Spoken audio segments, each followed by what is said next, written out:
Hear the silence. Hear the call. They are coming. From the north, south, east, west. Different countries, different roads. One destination, Helsingborg. Olympia, bowling. One dream, one goal, one title. Storm! Lucky Larson Masters!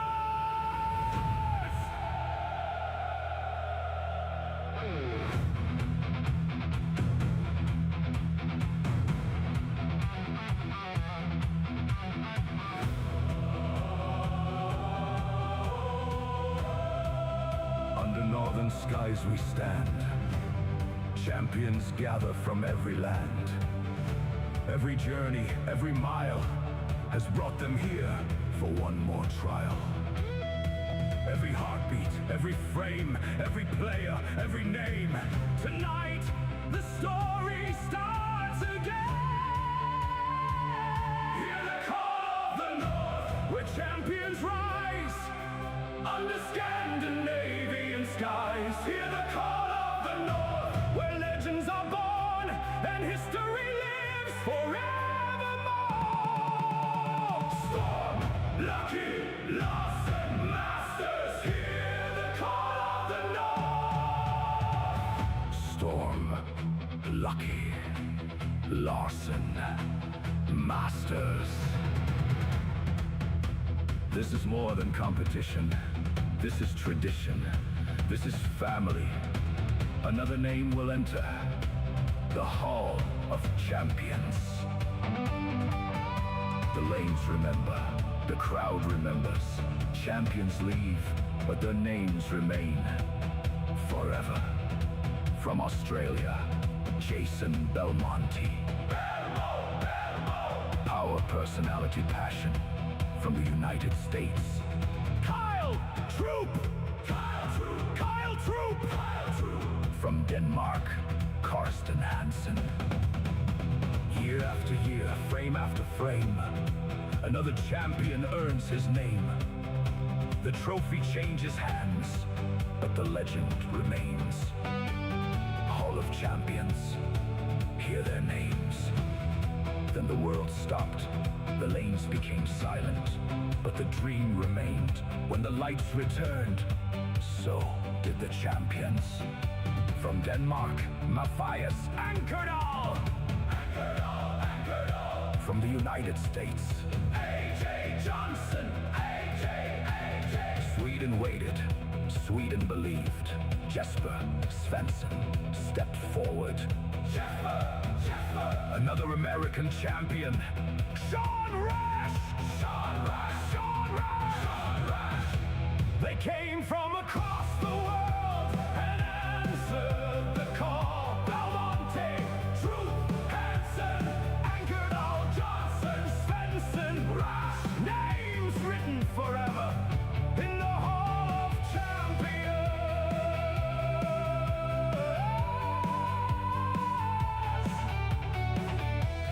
History is never finished.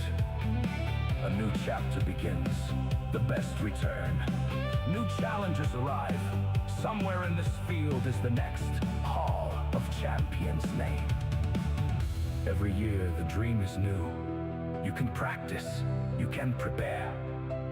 But beneath these lights, there is nowhere left to hide. Every spare, every strike, every frame can change it all. Someone answers the call. Hear the call of the North, where champions rise. Under Scandinavian skies. Hear the call of the North, where legends are born. From every country, from every shore. Storm, Lucky, Larson, Masters. Hear the call of the North. The journey gets harder. The field gets smaller. Sunday, August 30th. The final steps begin. 9 o'clock.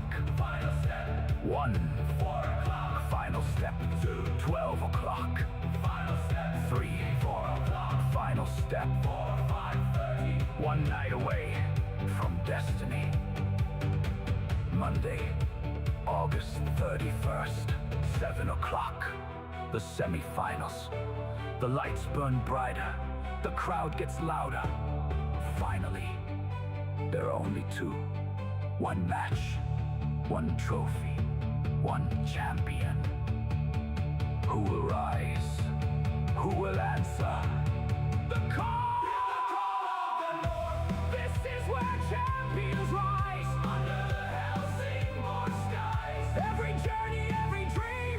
Tonight our name will join them all. Belmonte, Troop, Hansen, Angelal, Johnson, Svensson, Rash, and next, who will it be? Who will it be? Who will it be?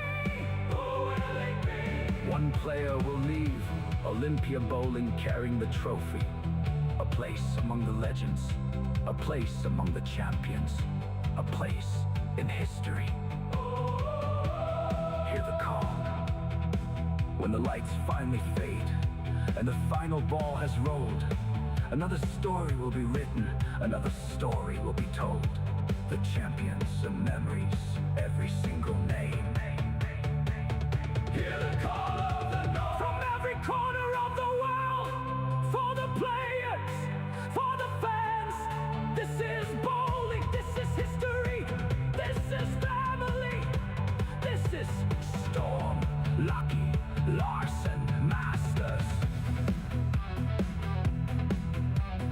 Storm, Lucky, Larson, Masters. 7 champions have answered the call. Now another name is waiting to be written. The lanes are ready, the trophy is waiting. The Hall of Champions is waiting. Hear the wind, hear the crowd, hear the North, and answer the call. Hear the call of the North.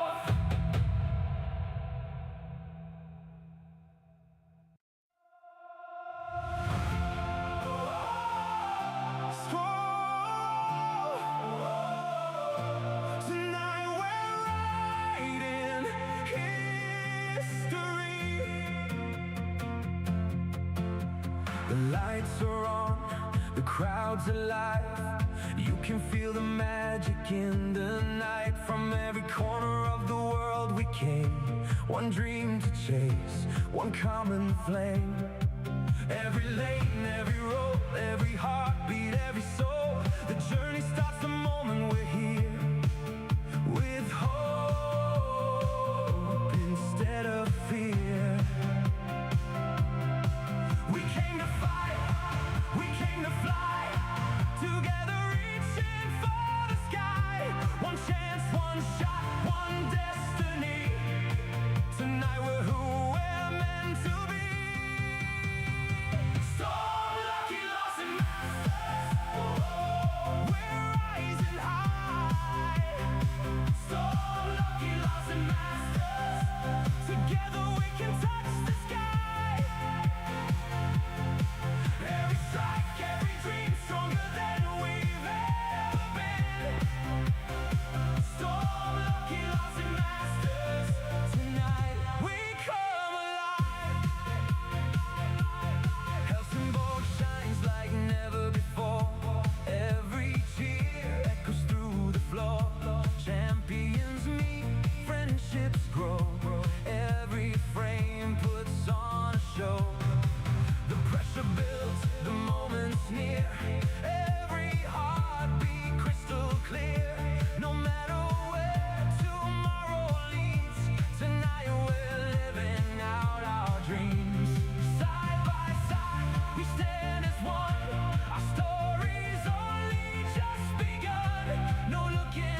champions!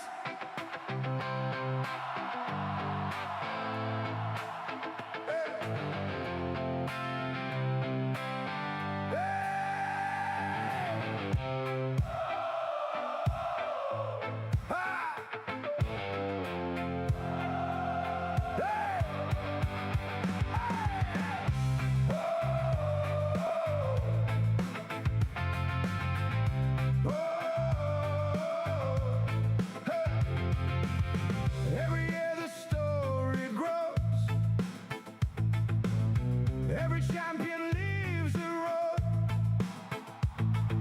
One more dream beneath the lights. One more battle, one more fight.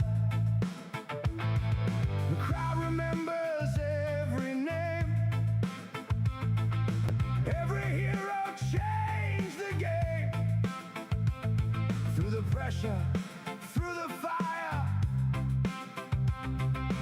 every winner reached higher.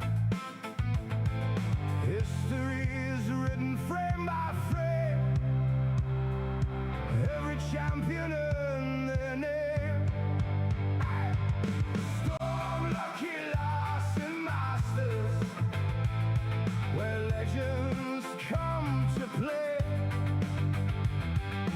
Storm, Lucky, Larson, Masters, a new hero every day.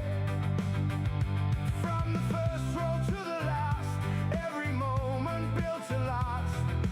Storm, Lucky, Larson, Masters, forever in our hearts. Hey, hey! Jason Belmont showed the way. Kyle Troop lit up the stage. Carsten Hansen stood so tall. Matthias anchored out, inspired us all.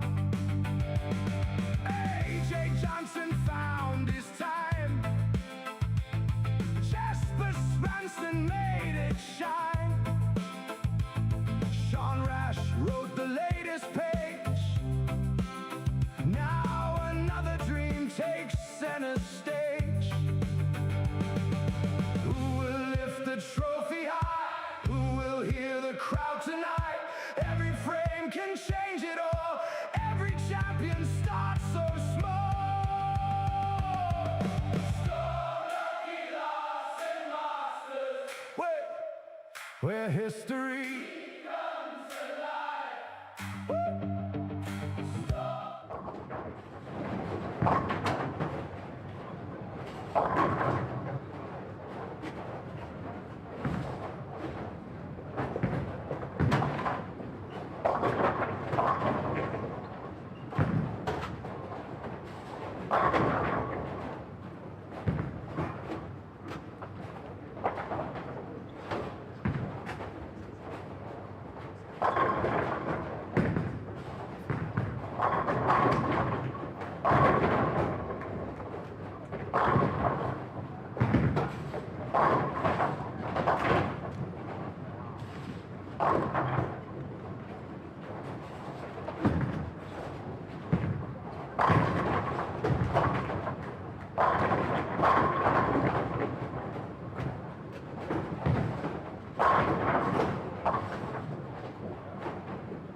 All right, good morning, everybody, and welcome to this morning's squad here in Helsingborg Olympia Bowling Alley in this 2026 Storm Lucky Larsen Masters. As we can see, we have a lot of action again, a lot of talented bowlers on the lanes, and scoring pace keeps going higher and higher. I'm going to give you a little bit of a reading on what are the general standings overall, all the way till today. We have Tomo still on the lead with 14 and 88. Number 2 is a previous champion, Karsten Hansen, 14 and 83. Number 3, Noel Haglund, 14 and 74. 1 pin short to that, Albin Gullstrand. Another pin short to that, last night's squad leader, Dio Bernard, 1472. Then we find Nate Purchase, 1471. So slowly the Americans start to show up, put themselves over there on the table. Number 7, Kevin Melin, 1466, with games of 300 and 299 yesterday on one of the squads he bowled. Then we find Antonino Fiorentino, 1458 from Italy, William Svensson, 1457, and top 10 at the moment, Matthias Ottning, 1456. If we go a little bit lower, we can see top 25 at the moment. Look at that. Yesterday we were talking about top 25. Let me see, I had somewhere in here and some of the predictions. 14, 15 at least, and at the moment is already at 14 and 16. So that means 14 and 13 for Emil Svensson is already out of the step 2. That means you have to wake up earlier on Sunday and bowl a little bit more. And we have up to 28 squads on 1400 or above that. Number 41 at the moment, Rami Mukula from Finland. That means the cut is already at 1371, which also means Sophie from Denmark is out of that spot with those 1370. And that means that's going to take either a spot on the early bird or 1 spot for the girls division, which would mean that the girls division would go a lot higher to make it into the final. At the moment, the girls would be Sophie with 1370, Nora Jansson 1302, Josephine Linderoth with 1278, and Jenny Mattisen, it's on 1270. Emma Haltonen 1264, Fiona 1263, Danielle 1262. Moving on, I'll let you know a little bit of more stuff. The under 21 people. First one that will make it into the final. From the under 21 will be Dan Harding with 1358 and Mons Friberg with 1355. Wouldn't be surprised if these scores go higher as well. We still have all day today, all day tomorrow. That's 8 squads more. A lot of super good bowlers that still not have any score that is sufficient for the finals. So it's going to be interesting to see how things go on today and tomorrow. So on the streaming we can see Brandon Bond, Juho Rissanen, Jake Peters, Cecile Dam, and this is, give me a second.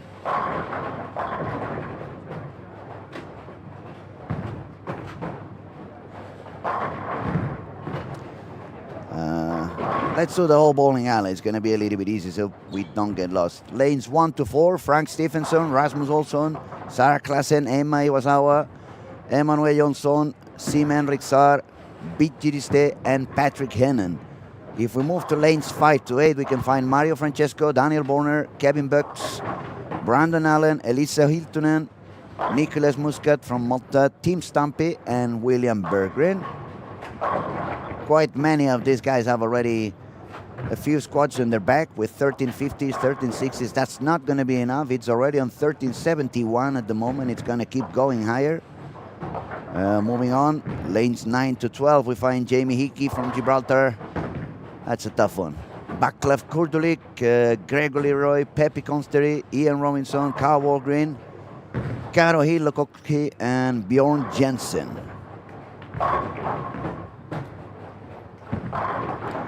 If we move all the way to 13 to 16, as we were saying before, we had Brandon Bond, Juho Rissanen, Jake Peters, Cecil Dam. Lane 15, an interesting pair. The two talented two-handed guys, Nora Jansson and Kyle Troop. Bowling with them is Nico Oksanen and Matthias Mnakko. You can see Kyle has a spare and 5 in a row. Looks like Kyle has a better idea what to do today. Let's have a look at where he's standing, what ball is he throwing, and what kind of shape is he trying to do on the lane.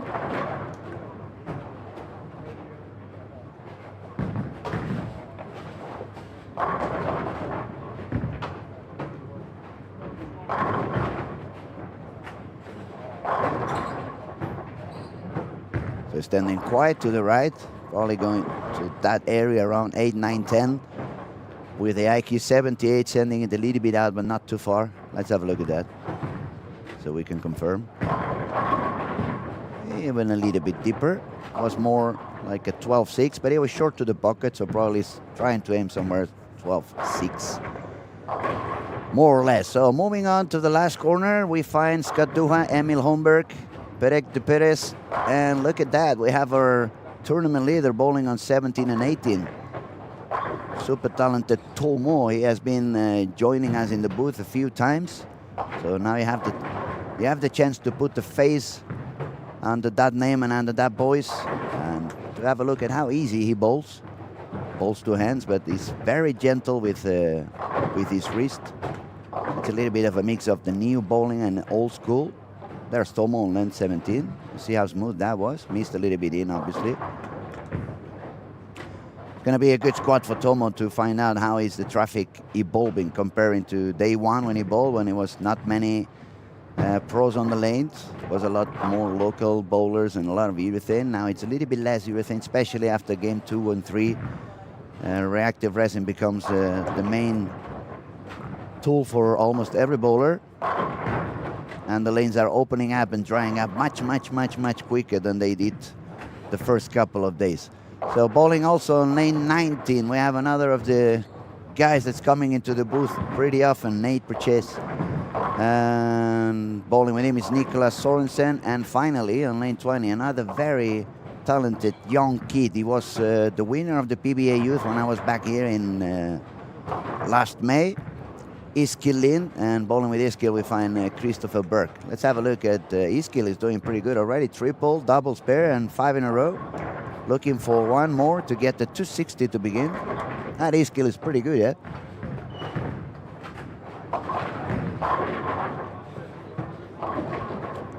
And why am I not surprised every time we talk about someone has a split on that shot? But Iskil's going to shoot 250, so that's a very good beginning for Iskil over there. There's a lot of striking going on lane 3 for Emmanuel Jonsson. Double 9 spare, 6 in a row. Same scoring pass for his partner on the lane. Henrik Saar there also, with only strikes and 1 9 spare in the middle. It goes for one more. It looks like today the coffee was as good as yesterday. Everybody's striking pretty good already in the early morning here in Helsingborg. Not so early for those who wake up and make some bread, but pretty early for those that went to bed late at night. Now we have Emma-E Wazawa here on lane 2. She has a very nice technique. Look at that high swing, a lot of time on the foul line. She really gripped it a little bit too much, but she definitely has quite a good technique. One of the new talents here in Europe.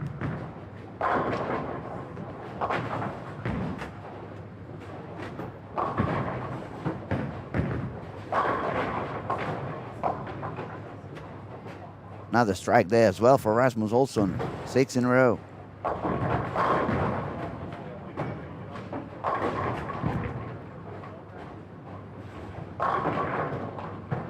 And if you want to follow any of the young Swedes, we have William Berggren also striking a lot on 7 and 8.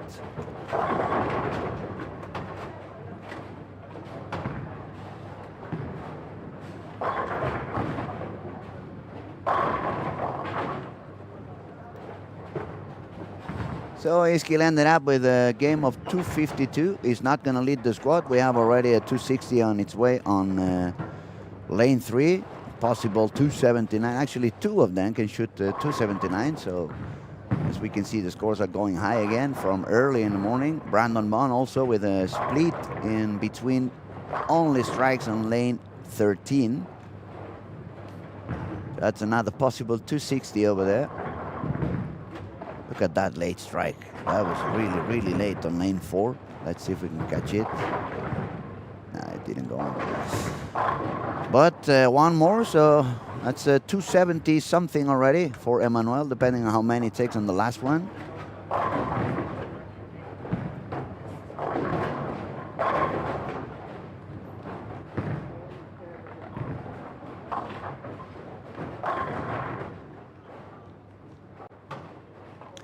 Good morning, Silvia. Welcome back to the chat. Yes, 1371 you said yesterday, but it's going pretty high. So far from everybody that was in the booth, the highest prediction was actually yesterday afternoon when Fiona joined us in the booth.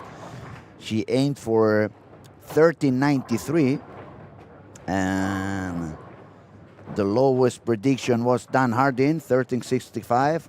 So that's already out of the picture.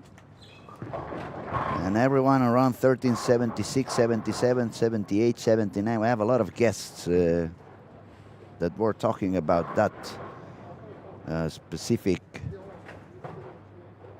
number for the cat, but it looks like it's going to be a little bit higher. So there was a strikeout for Emmanuel Johnson, lane 3, 279. There we go. As I said before, they have really good coffee here in Olympia. You can see it on the lanes. They have a good coffee in here, and they strike all day long. Maybe I should change the Red Bull for the coffee myself. Honestly, I don't know why I'm not sponsored by Red Bull. I've been helping them for the last 25 years. I should be helping back. Let's see what Henrik Saar can do here on lane 4. Can he tie his partner in the crime and shoot 279 as well? Kyle Troop working on a 268 if he strikes out. Brandon Bond 266 if he strikes out. 259 there for William Berggren as well, with one more strike on 7 and 8. That means poor Eskil with 252 is not going to be even in the podium for the squad at the end. Maybe top 5, top 6 after game 1. One more there for Rasmus Olsson as well. And Henrik Saar shot 6 on the 11th. That's going to drop him down to 265 if he spares. Quite a good game anyway.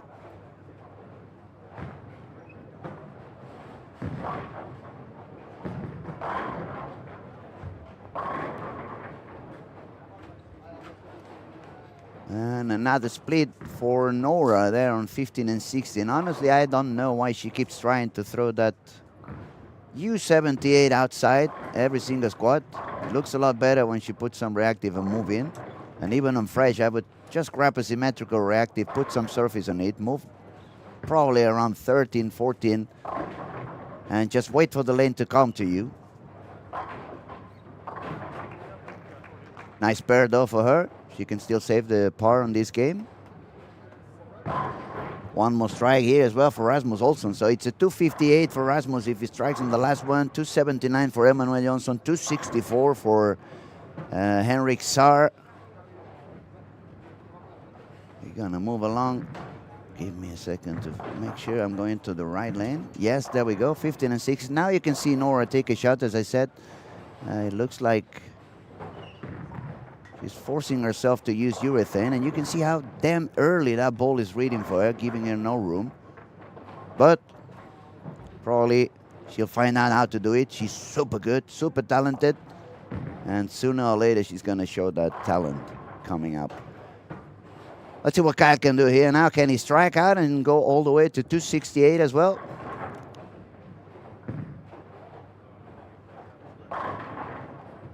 Nine spare on the 10th for Brandon Bond is going to shoot 245. Let's have a look at Kyle.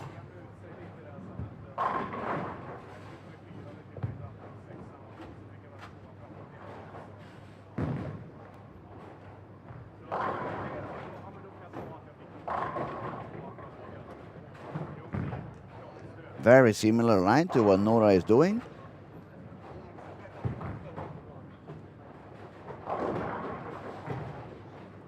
All right, give me a second.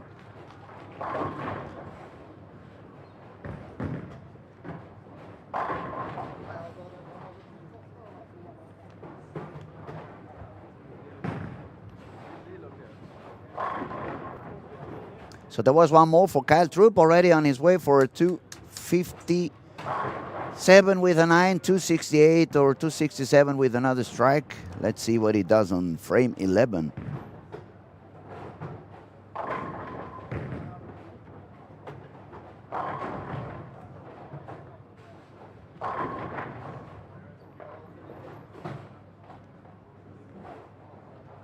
Was a 236 there for Karo Hilokowski as well, and some games of 170, 180 as well. So he tells me the squad is a little bit of a mix.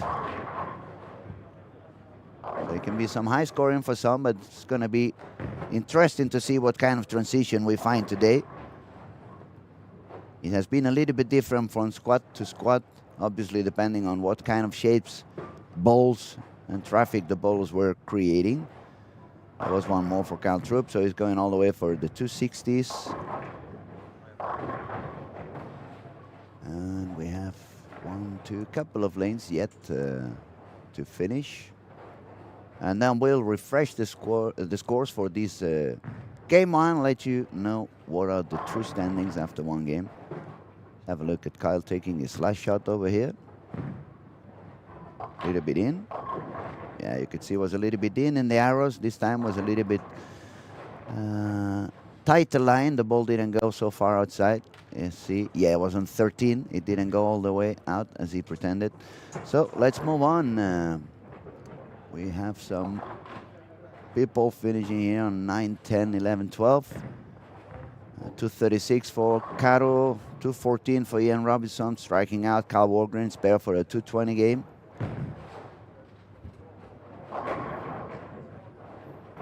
So there was 4 or 5 guys with 250, 260, and then a couple of them with 220s, 230s, and then we suddenly dropped down to a lot of 190s, 180s.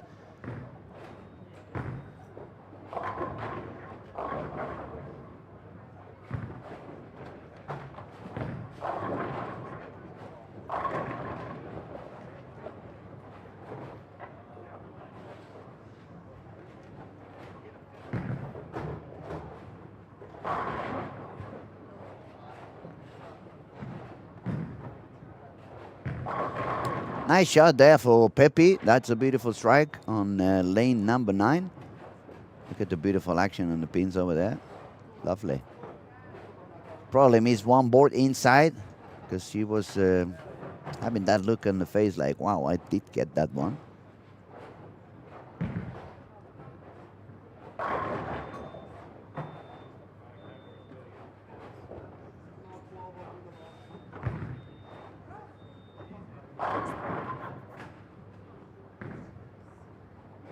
All right, so we are sitting here on lanes 9 to 12. We can see that William Berg and Tim Stampy moved into 11 and 12.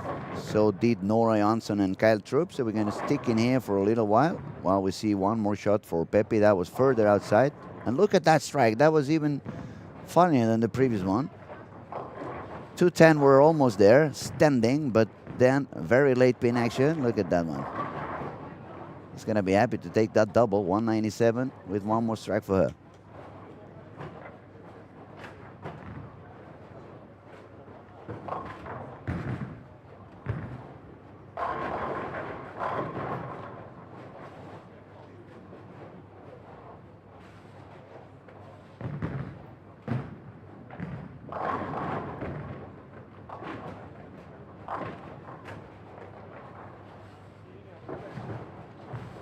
that was a lot better there for Pepe. But more gripping, so the ball right a little bit sooner. That was a better shot. All right, so game one, it's almost over. We find just one last shot to go here on lane 10. And then I will click on the score refreshing, see if we have any luck getting the scores ready. By the way, I forgot to say hello to a very dear friend. He's following all the action every single day. My dear friend Lennart. Modo Lennart, hoppas all det bra. Sending you a big hug, buddy. Miss you and Jordis a lot. Hope I can come up all the way to Mora and Redbig sometime soon and get to give myself a big hug to both of you. So let's see what Kyle is doing on lane 12.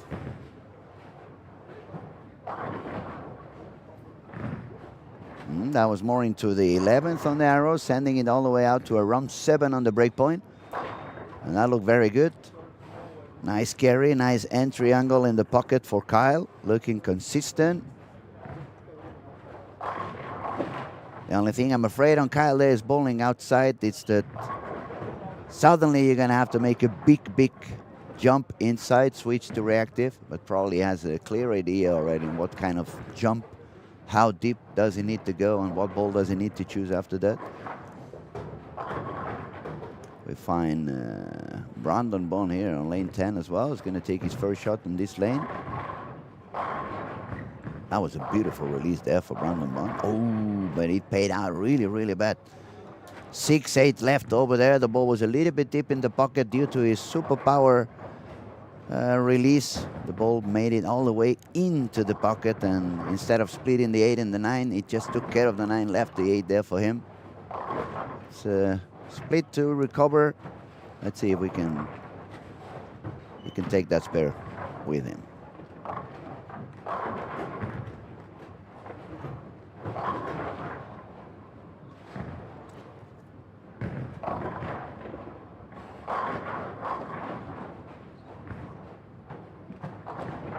And he get it. Beautiful spare there for Brandon Bond. Look at that replay. Bang! That's how to nail it. That was a beautiful spare there for Brandon Bond. Meanwhile, I'm going to go and have a look, see if I can refresh already game one and let you know how things are going. Yes, there we go. Let me see how many we have. We have up to 23 bowlers with 200 or better. Top 10 for the squad so far is Kevin Bucks Anderson with 225. Number 11 is the squad, the tournament leader, Tomo, 224 on game one. And the standings are as these. Number 1, Emmanuel Johnson, 279. Number 2, Carl Trupp, 265. Number 3, Sim Henriksar, 264. Number 4, we find William Berggren, 259. Rasmus Olsson, 254. Iskil Lind, 252. Remember I was saying Iskil shot 252 and was not going to be in the top 5. And there we go. Number 7, Brandon Bond, 244. Number 8, Karo Hilokoski, 236. Number 9, Nico Oksanen, 227. And number 10, as we said, Kevin Bucks Anderson with 225. Some striking going on lanes 1 to 4. In case you want to move over there, we find Mario Francesco, we find Iskil Lund, we find Christopher Berg. The three of them started the game with the front 3. Meanwhile, we are staying on 9 to 12 because we have quite good bowlers in here to have some fun. We have Nora, we have Kyle, we have William, we have Tim, Juho, Brandon Bond. So it's quite some talent in front of us. We're going to stay here for a little while, and if we see something going on around, we will quickly take a big jump there and take a piece of the action as well. There goes Tim Stampé. A little bit short in the pocket, but he gets a strike.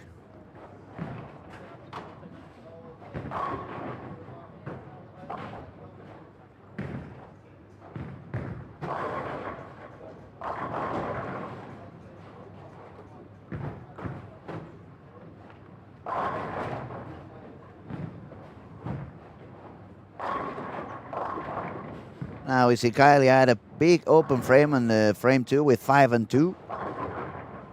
Let's see what he does there in lane 12.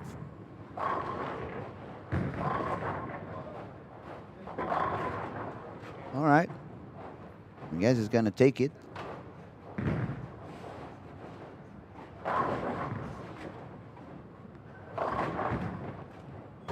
So I'm going to talk to the chat now. Sylvia, yesterday you said 1371, but obviously the scores are going higher.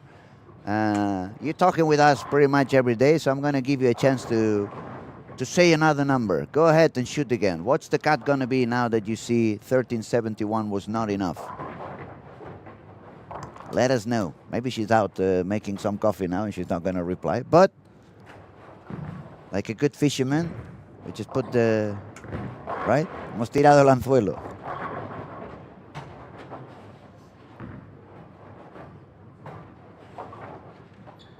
No, not every time you go out. Actually, every time I go out fishing, I never fish anything.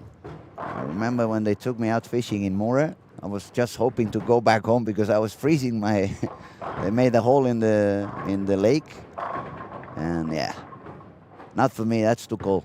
Same thing when they invited me to have this outside jacuzzi, because the water in the jacuzzi was way too hot, but my little pizza above the water was freezing to hell. So it was like a yin-yang situation feeling. My head is freezing, my body is sweaty. But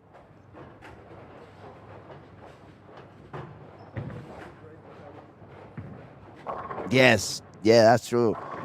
When you know that you have to get up outside the jacuzzi at 40 whatever and stand up on minus 25 for at least a minute until you run into the house. Yeah, there we go again with Nora. Why doesn't anybody go out there and tell her move in and grab a reactive?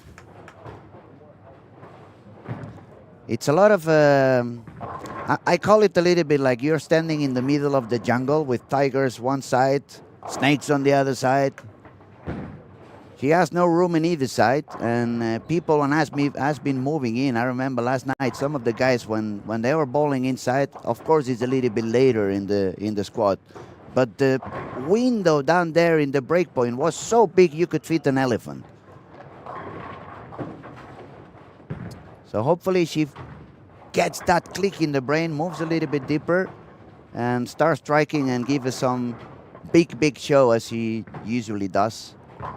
We are really pushing on her. She's super talented. Just a second.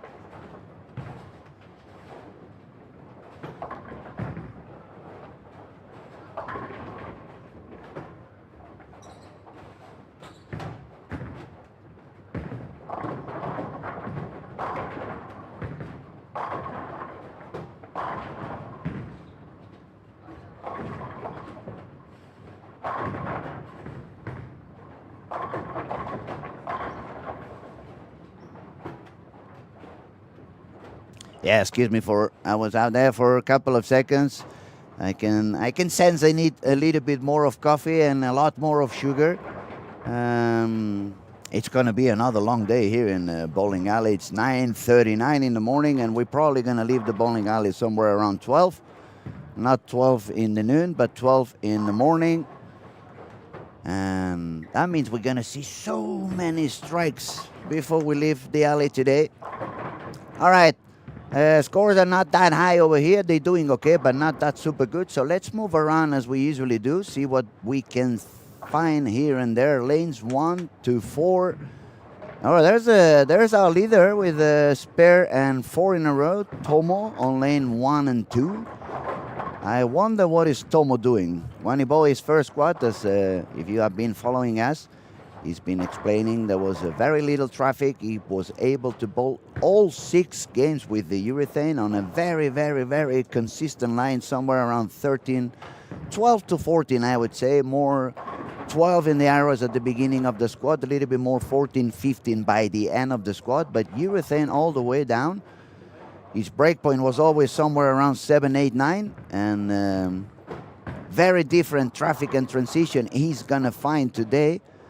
I'm pretty sure today he's going to end up using some resin some reactive ball and end up much deeper than he did on his leading squad. But it's going to be very, very good for him to gather a lot of information, to know exactly what kind of transit and traffic he's going to find on Sunday, because it's going to be obviously a lot more talented bowlers, more rev rate, more use of surface, and that it's always translated into quicker transition and drier spots. So let's see what Tomo is doing at the moment here. So it's the same thing he did the other day. There you go, 13 urethane. That was a solid 9, but very simple, very good, very clear path. It's looking super consistent over there, but not only for him. Everyone I've seen doing pretty good started at there.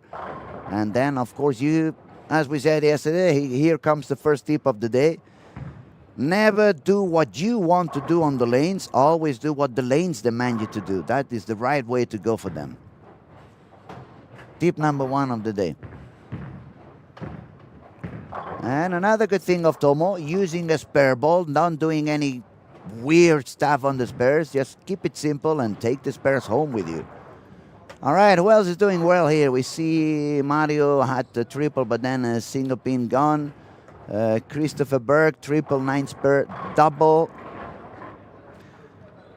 His skill is bowling here. Started with front 3, but now it's a couple of doubles. You can see his skill is also throwing urethane, a very, very, very similar line than Tomo is using, somewhere around 12, 13 in the arrows and breakpoint around 9, 10.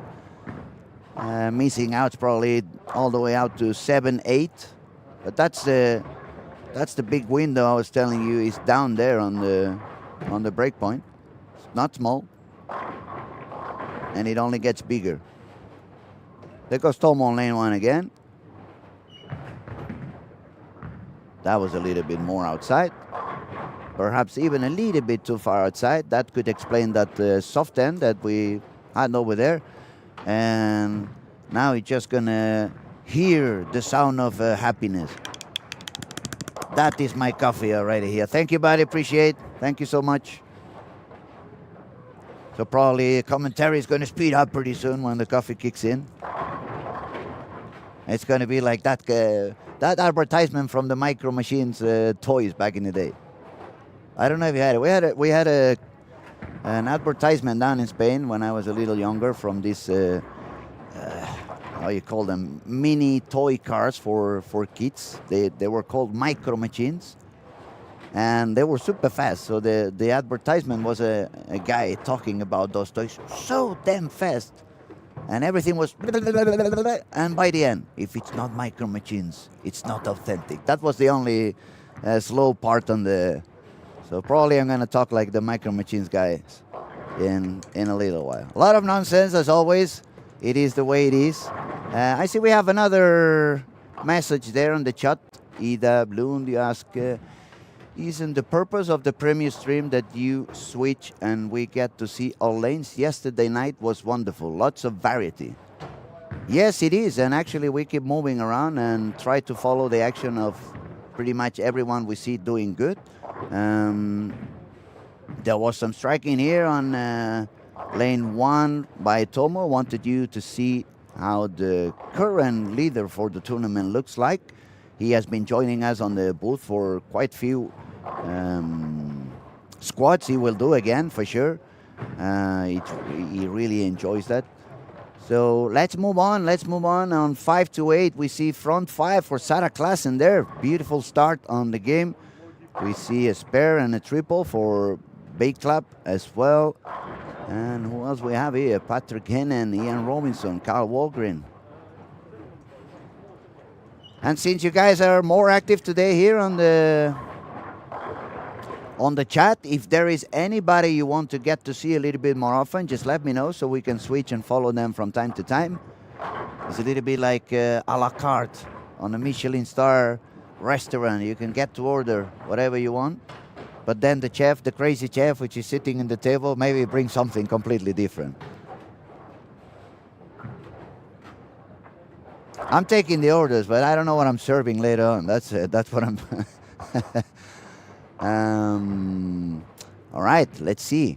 We have. I'm gonna look around, see if there's someone else going a little bit nuts. Yeah, there's some striking on Bjorn Jensen. He bowled really good yesterday as well.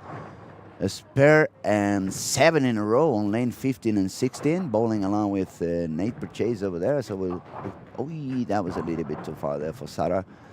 Oh, a little bit far outside. Let's move again a little bit more, see who we have where. We have Nora, Kyle Troop over here. Brandon Bond already with the double. Yuho with the double. Stampy is working on a spare on pin number 2.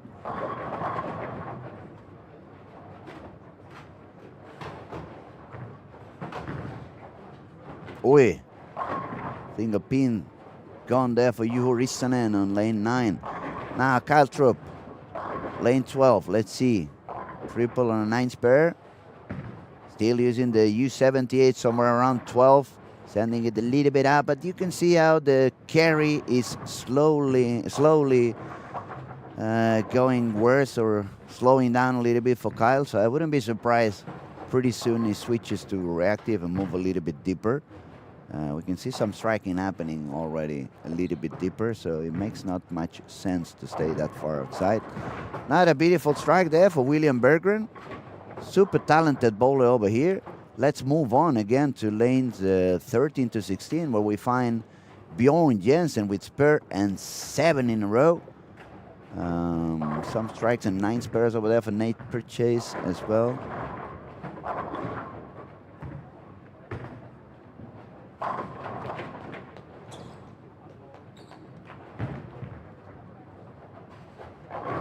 And the lanes we have not been there, it's 19 and 20, where we find the number 1 and number 3 seated for this squad. Emmanuel Johnson, couple of splits, 1 double.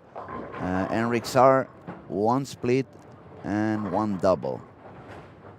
So they are definitely slowing down a little bit on lane 19 and 20. But we're going to stay here a little bit with Bjorn, see how long can he take that. He's going to take his shot on lane 15.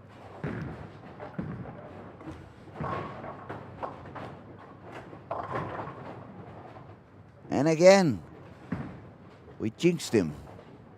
Not even trying.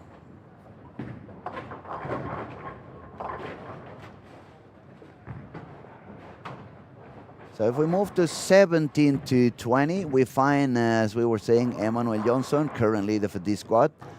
Sim Enric Saar, number 3 on this squad. And Rasmus also number 5 in this squad. Rasmus is holding a little bit better than the other 2. No open frames for him. So far a clean game and a turkey.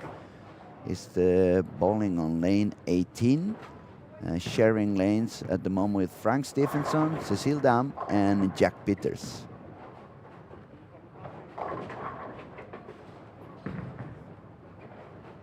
I call him Jack and he's actually Jake. Let's see if that coffee is a little bit less hot and I can take. Now it's burning like hell still. I have to wait a little longer. That is too hot. I'll burn my tongue and then it's going to be harder to speak. So, okay, let's see.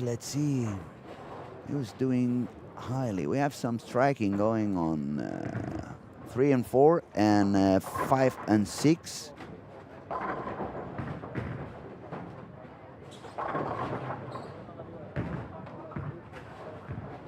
And by the way, you said, Ida, you said that yesterday was very fun at night. Last night we had Nate here on the booth taking care. Nate was the best bowler in the lanes yesterday with a score of 1472. Sitting very happy on that position that's going to take him all the way to the Sunday's final on step 2. Actually, I'm going to move around the mouse, see if I can find it and tell you where is Nate sitting on the tournament. Nate is 6th in the overall standing with 1471. That's 18 spots ahead of the cut on top 25, so he should be more than secured in that spot. That's going to give him a chance to come by the booth and talk with us a little bit more now and then. Okay, let's see. Let's move again to the left corner where we see some striking on Christopher there with triple 9 spare and 5 in a row, with a fair chance to score 279. He's going to take his next shot on lane 4 after Iskil ends his 10th frame. Now we can see Tomo already a little bit deeper compared to when we saw him 3 or 4 frames ago. Nice lane read over there for Tomo, adjusting, fine adjustment, beautifully done.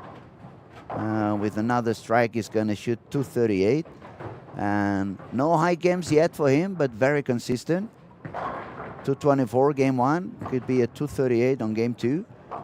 And that proves he's not only good, but smart and talented, patient. Good job for Tomo so far.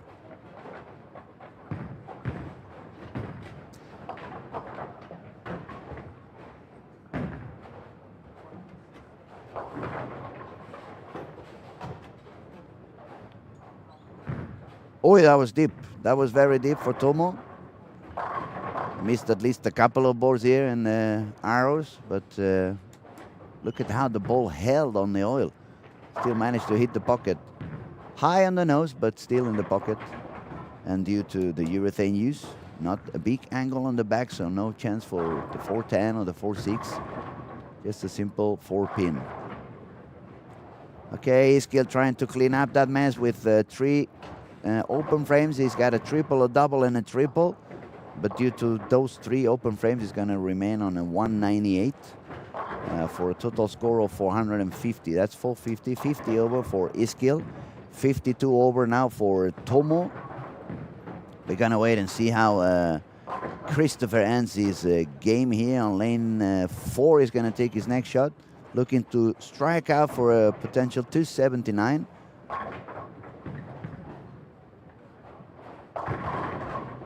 That's a very aggressive shot out there in the gutter. Pretty straight around 7. Break point as well around 7. A lot of speed, but he got it.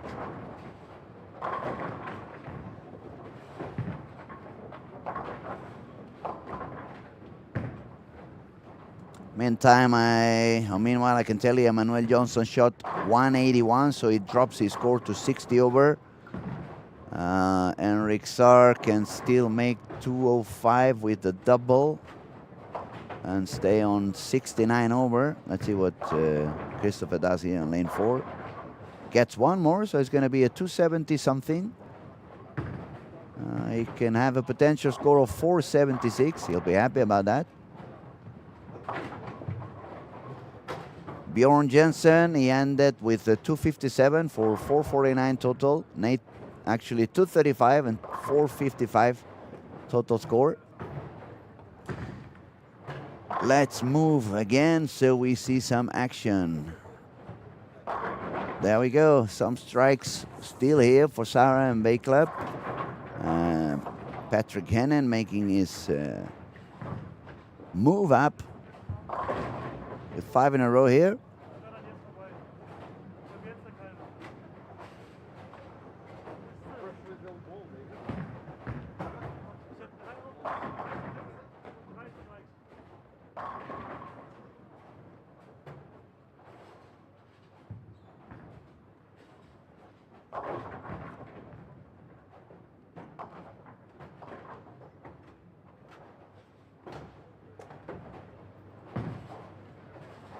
Ian Robinson struggling a little bit here on lane 7 and 8. Needs the double to shoot 188. It's going to be no double there. Easy spare though, so it's going to go for a 170 something. Not his highest, obviously. You can see Jamie saving a split over there. That's an easy spare for Jamie. Should be a 190 game.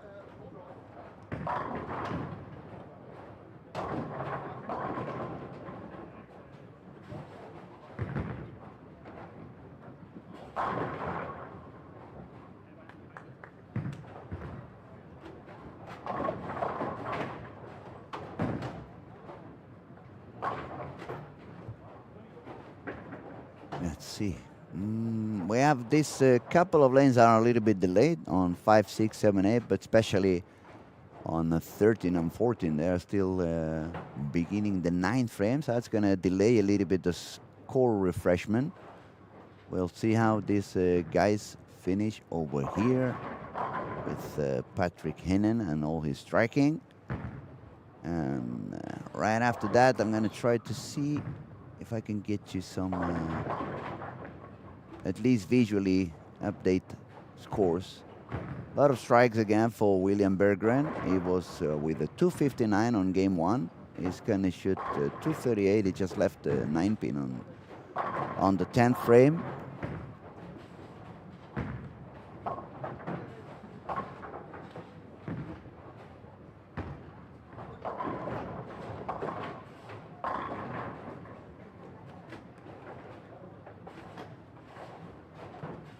All right, I see Ida, you're on the train. You say you're a bit behind due to bad connection on the train, but they were great. A natural comment. Yeah, they are actually very good. Nate is so fun.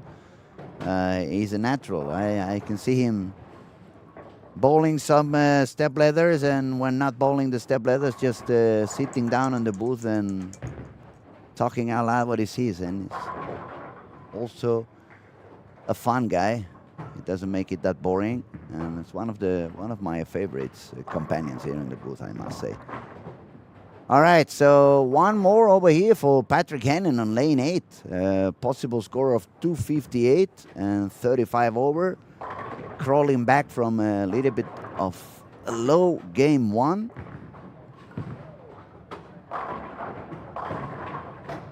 And yeah, 9 and 10 is a little bit delayed as well. We'll move over there pretty soon. We'll see one more shot on Carl Morgan here on lane 7. Solid 10 for Carl. Another squad that he's going to have to work hard. A low game here for Emma Iwasawa, but beautifully taking that spare.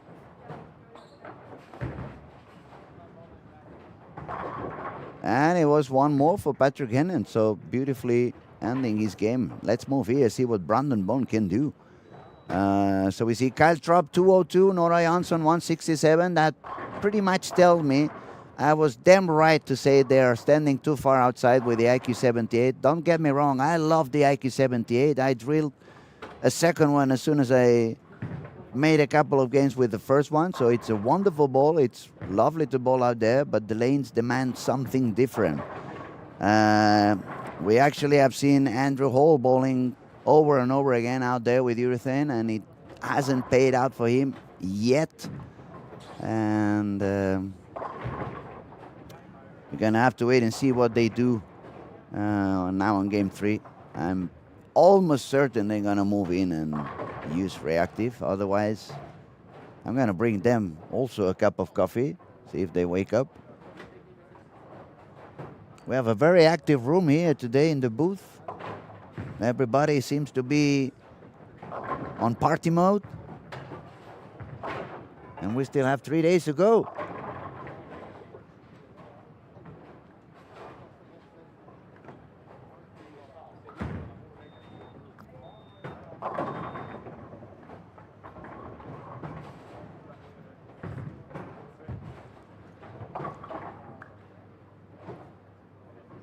Okay, the coffee isn't burning anymore, but it's damn strong. You forgot the milk on it.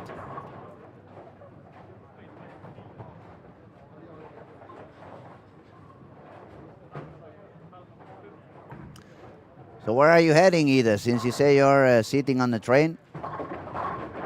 Just got curious.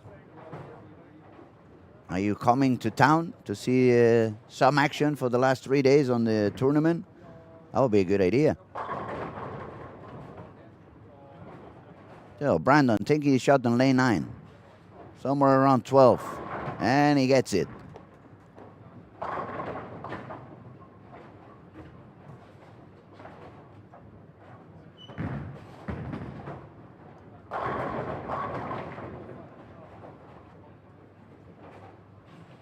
And we get the chance to see Nate over here on lane 13.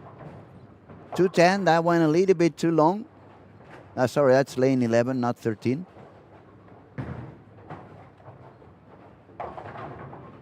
Let's see how he gets that spur.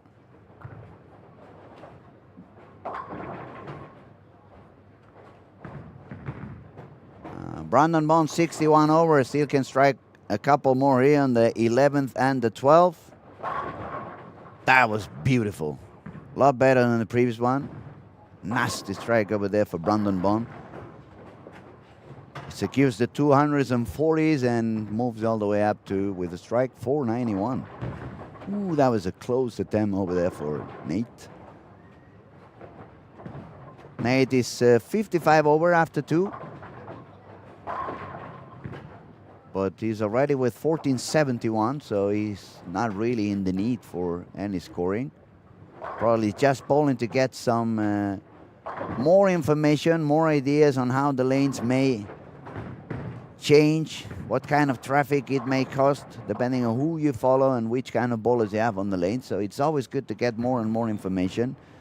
You can see his last shot on Brandon over there, tripping the 6. 247 for Max. He's got now is 491. So 491 for him. Rasmus Olsson, 218. It ended on lane 18 as well. So 472. That means nobody is on 100 over. A little bit lower scoring pace here on game 2. So after game 1 we had, I said, how many was that? 23 people over par. Let's see how many remain over par after 2. And top 5 was above 250 average, which is definitely dropping down. I don't see anybody on the 500, so probably we may have a couple of bowlers beyond the 240 average after 2, but not so many. Let's give it 45 seconds, 1 minute, so they finish over here on lane 9 and 10. And we can get some scoring refresh. In the meantime, we can move around. Where can we go? Where should we go? Let me see who's bowling where. I'll probably move to 7 and 8. I see Nora and Kyle. They both started with a strike. E-Skill also with a double. I'm wondering if they're still with the urethane or if they already moved deeper and grab some reactive. There's Nora. Yeah, she moved deeper. She grabbed the ion. Why don't you do that on game 1? Come on, man. Giving away 2 full games. Beautiful shot though there for Nora. We could see she was using is either the concept. Yeah, it looks like a concept. And why not start with the concept?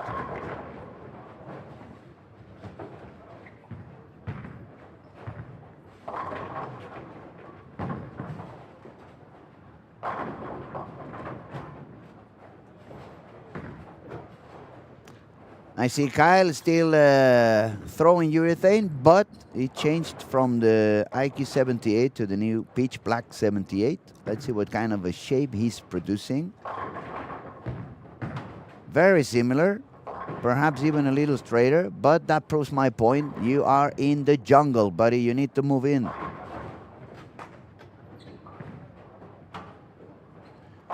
Now, someone may be thinking, man, how is it possible that this idiot from Spain can see it on the booth and they cannot see it on the lanes? Well, it's a very big difference.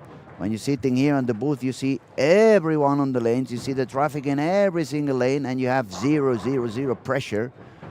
On the contrary, when you are down on the lanes, you only see what's happening on your lane and around your lanes.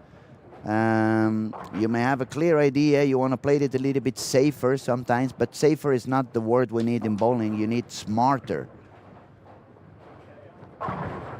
Everyone's done on this game number 2. That means we are on game number 3, and that means it's time for me to click on the refreshing and see what do we have. Do we have? Yes, we do. As I said, nobody on 100 over. William Berggren is the closest with 497. Brandon Bond is number 2 with 491. Then we dropped to a little bit lower than 240 average with Christopher Berg with 476, but he just shot 279, so that would explain that. Number 4, Rasmus Olsson, 472. Number 5, Sim Henrik Saar, 469. Number 6, Kyle Troop, 467 with that 60-pin drop from game 1 to game 2. And unless he switches to reactive, it's going to be another drop over there. Number 7, that's a tough one. Vaclav Kordulic, or Kordulic, 461. Number 8, Emmanuel Johnson, 181 on that last game, 460. Emmanuel had some issues on 19 and 20, couldn't find what to do. Number 9, my buddy Nate Purchase over here, 455. Number 10, Sarah Klassen, managing a 244, so 53 over for Sarah Klassen. Number 11 remains Tomo with another consistent game, 224, 228. Number 12, another young talented bowler from Sweden, is Killeen, 450. Now we have only 22 people on par or better, so it's a couple of them that drop down from the par. And let's see. I didn't see that Nora had the third one, but that should give some idea to Kyle. They were bowling pretty much the same area. Nora wasn't doing any good. She just switched to reactive, move a little bit deeper, start to use that window that it's getting bigger and bigger. And I'm guessing Kyle is going to see what Nora is doing and is going to jump in and do the same thing sooner rather than later. How stubborn is Kyle going to be? We'll find out soon.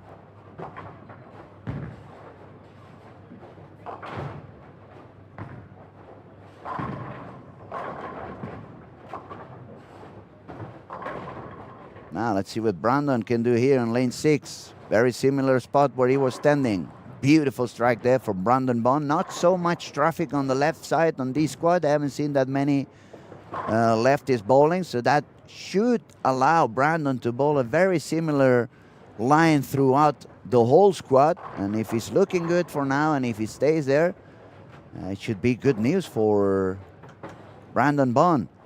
I felt like Kyle Troop has finally hurt, or his ears are beeping because we are talking about him. It felt like he was taking a ball and moving away, so probably went out there, pick up a reactive instead and do the same move that we have seen in Nora, and it's paying out so good for her.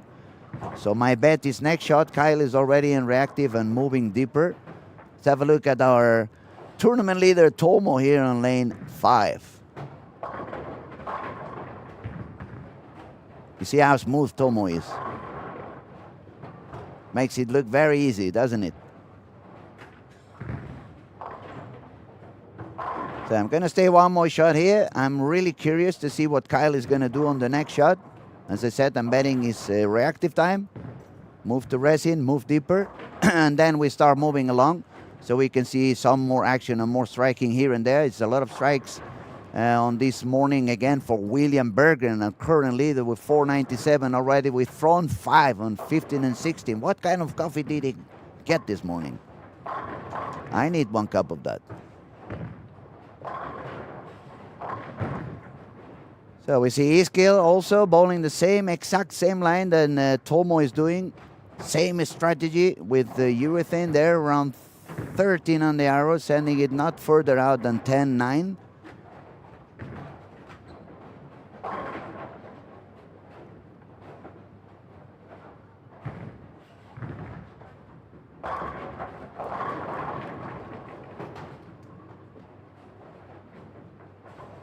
There goes Nora on lane 8. Throwing reactive, move deeper.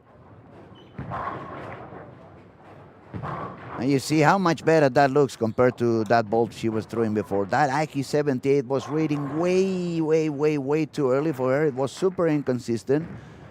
It was giving her no room at all. And now it's front 4 for Nora Johansson after switching to reactive resin and moving that line a little bit deeper. Man, I'm good. I'm really good. I wish I could bowl and my back would allow it, because I'm really good. Nowadays, bowling has become so easy and so simple. You just have to look at what the ball is doing, what the lane wants you to do. Once you know what the lane wants you to do and where it wants you to move, you just have to choose the right ball to get the right angle, and that's it.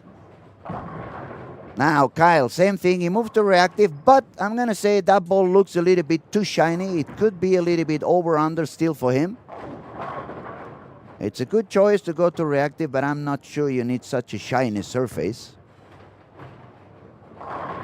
That one worked out pretty well, but we'll see by the end of this series I'm gonna go for one of my bold bets over here. I wouldn't be surprised to see a couple of splits on Kyle with that bold. That's gonna be a little bit over-under unless it's a very weak layout and he really stays behind the ball pretty forward. So, as we said, we're gonna move a little bit because we have some striking here from Emmanuel Johnson and especially William Berggren. 97 over after 2, front 6 for William. And we have quite good bowlers as well, bowling with him. We have Team Stumpy. We find Emmanuel Johnson and Henrik Saar. With a couple of 9 misses gone again for Henrik Saar. But a triple after that, trying to recover some.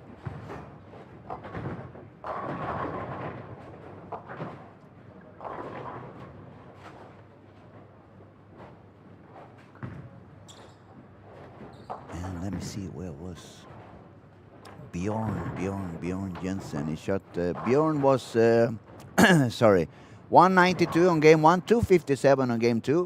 Why I mention is because he has already 4 in a row on 19 and 20.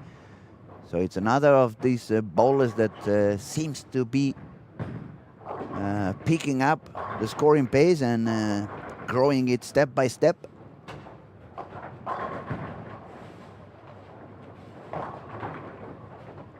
See, 4 in a row for Ian Robinson on lane 3. Front 3 for Frank Stephenson here on lane 13. Spare on 4 in a row for Nico Oksanen also on lane 4. But let's have a look here at William Berggren on lane 16. Very similar line than Tomo and Iskil. Also throwing the urethane over there. The only difference is William is bowling one-handed and the other two are bowling 2 hands, but very similar window of play, and as you can see, it's paying out really good. It looks to be the spot. You want to be somewhere there and just wait for transition to push you deeper and deeper, and all you have to do is just listen to the lanes, follow to what they require, and that's it. Don't be stubborn, just go where they take you.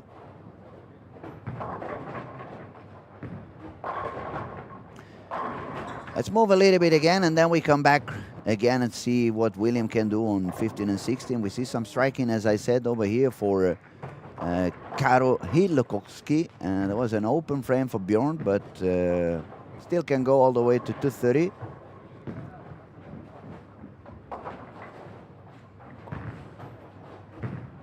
Let's go back here.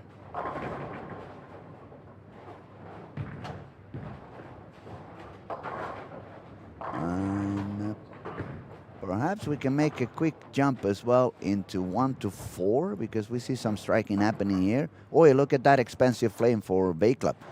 Strike, gutter 9. That's really expensive.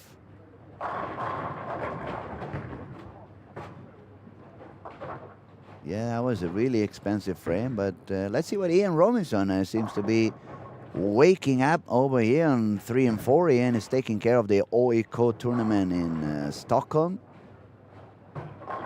Quite famous on Facebook for talking a lot of crazy stuff. He got one more now, Nico Oksanen in lane 3. He bowled really good last year. And we have a fake start over here. So he's going backwards. A reset before he makes his shot.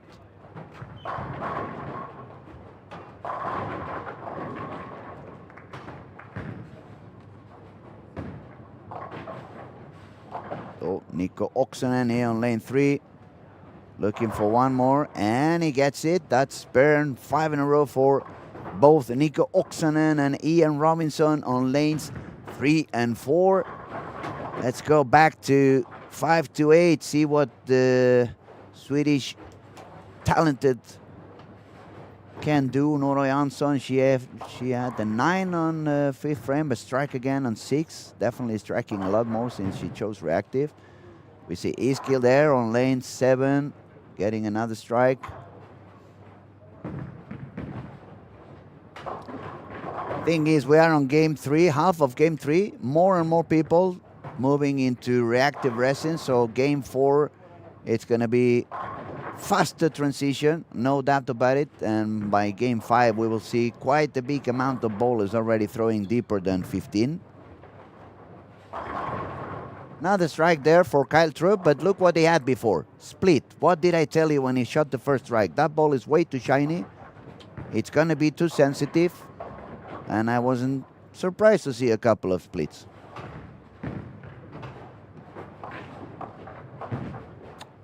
No se enteran de nada, tío. Unbelievable. Moving on, 9 to 12. Not so many strikes there. We see Nate, buddy Nate, fighting it there. 9 spare strike, 9 spare double, 8 spare strike.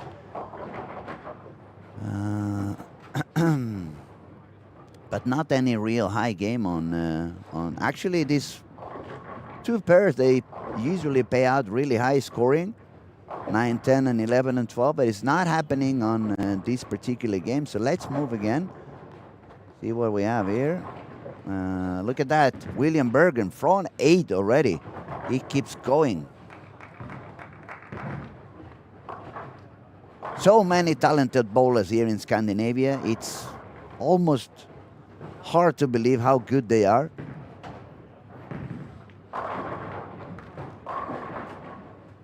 So it makes me want to be born in Sweden on my next life. I get a better chances in my career. With a little bit more of oil in the lanes and not taking 30 years before you get the first synthetic lane. 25 to get the first automatic score.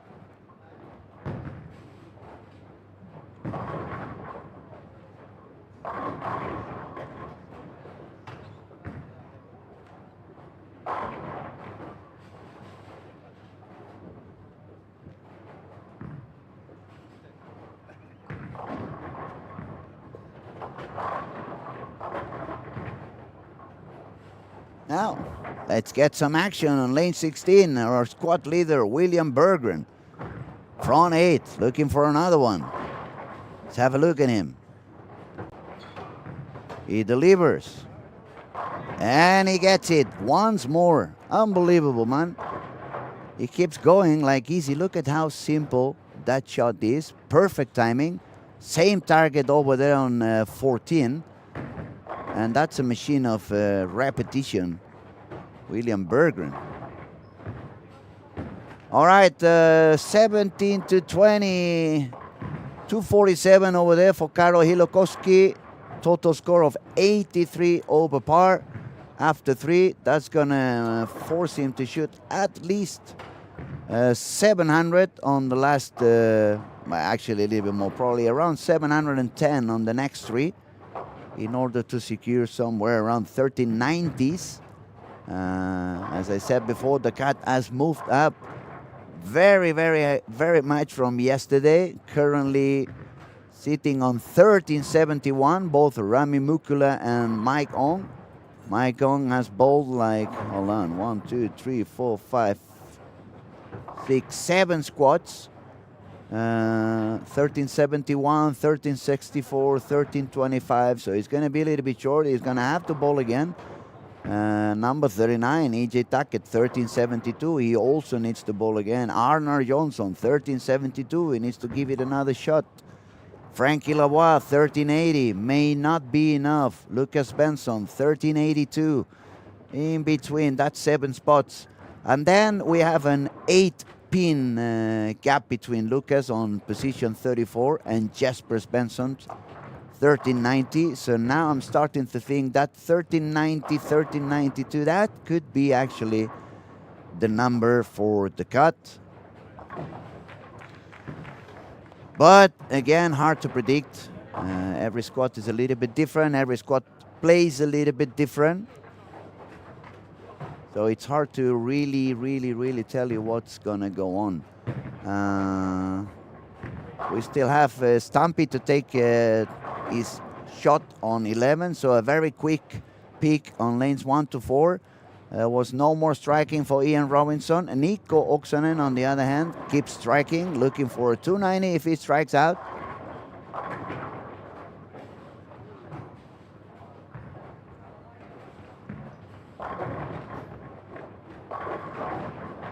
Nice ball change there for Jamie Hickey on lane 1. That was the right move as well. Grab a little bit of a more angular ball than he had. He was using an optimum idle. That's a low RG ball. And he was losing a bit of energy. Oh, okay. Time to go back to lane 15 with our squad leader, William Berggren. From 9 for him. Let's see what goes on now.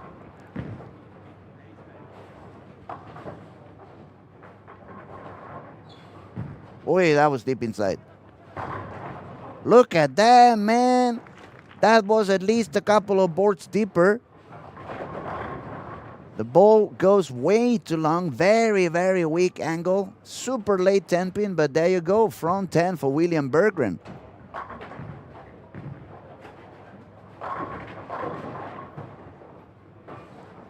Happy Valentine's Day after that strike. My goodness, let's see if I can get the number 11 and keeping improving that score. 97 over for him. One more, it's going to put him on 190 something over already.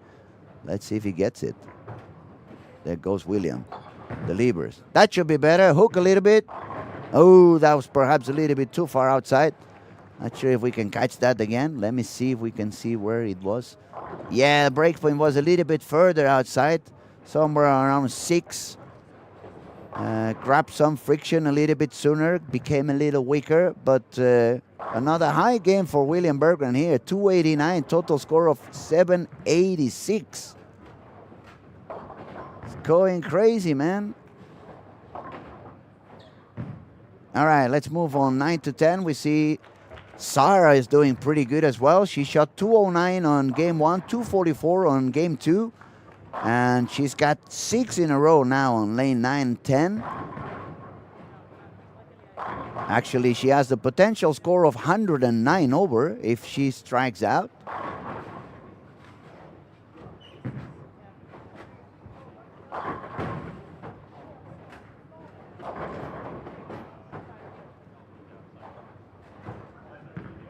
And a very quick peek. Look here on 5-6. Nora, 4 in a row, 9 spur, 3 in a row, 9 spur. I guess, and she's gonna take that 10 pin. So as we said, that was the move. Move to reactive, go deeper. Paying off for her. Hopefully it's not too late.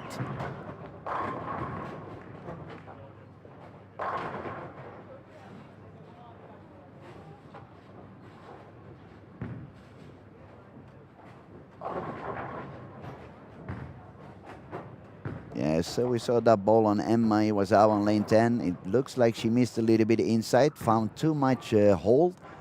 So the ball never entered the roll phase soon enough. It deflected in the pocket and 7-10 for her. Could have been a 9, could have been a strike, but it didn't pay out so good.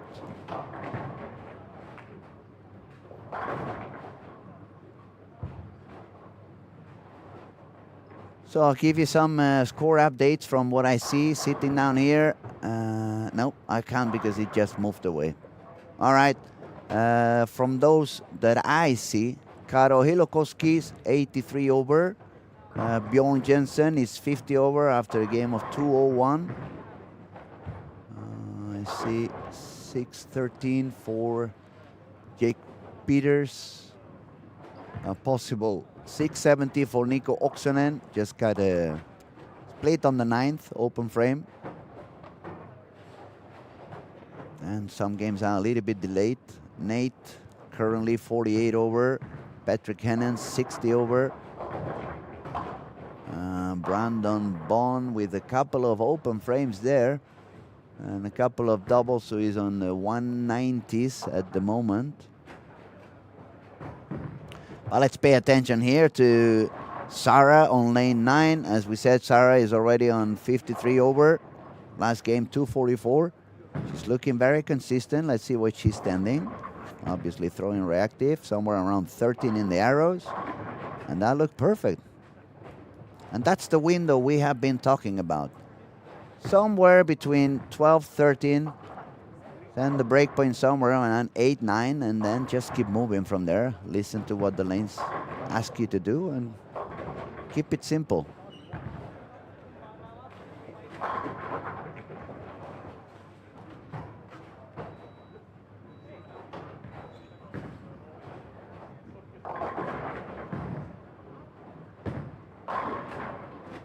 Now let's see if Sarah can get one more.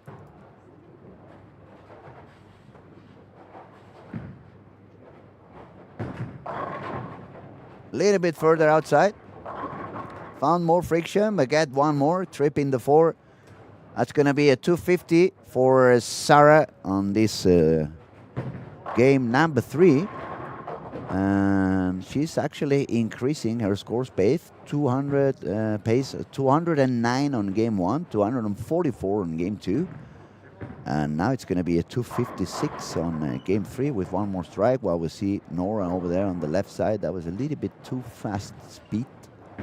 Nora is going to shoot 230 after missing a single pin.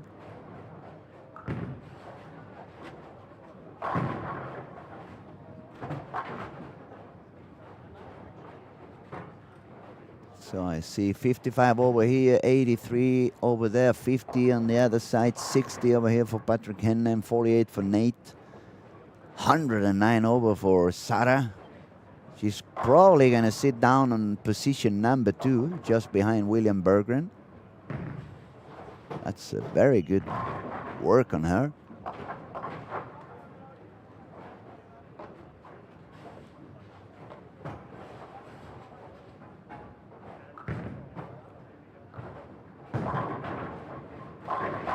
Let's go back and see how Kyle finishes his game over here. It's definitely working better with reactive than he was doing with the urethane, but that over-under reaction with such a shiny ball doesn't allow him to strike completely. At the strike split, triple, 9. Let's see what he does now on lane 8.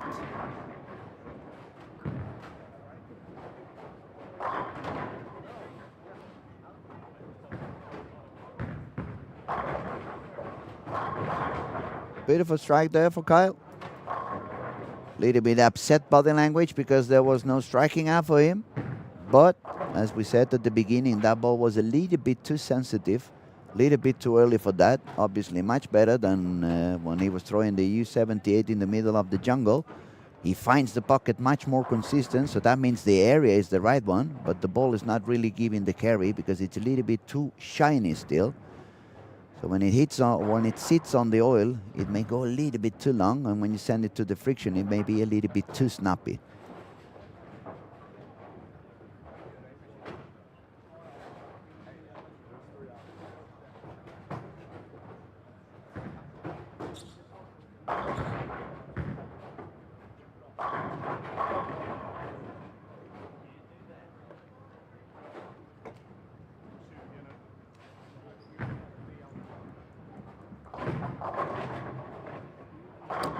So we could see another 10 pin for Kyle. As I was telling you, that ball's still a little bit too early for it.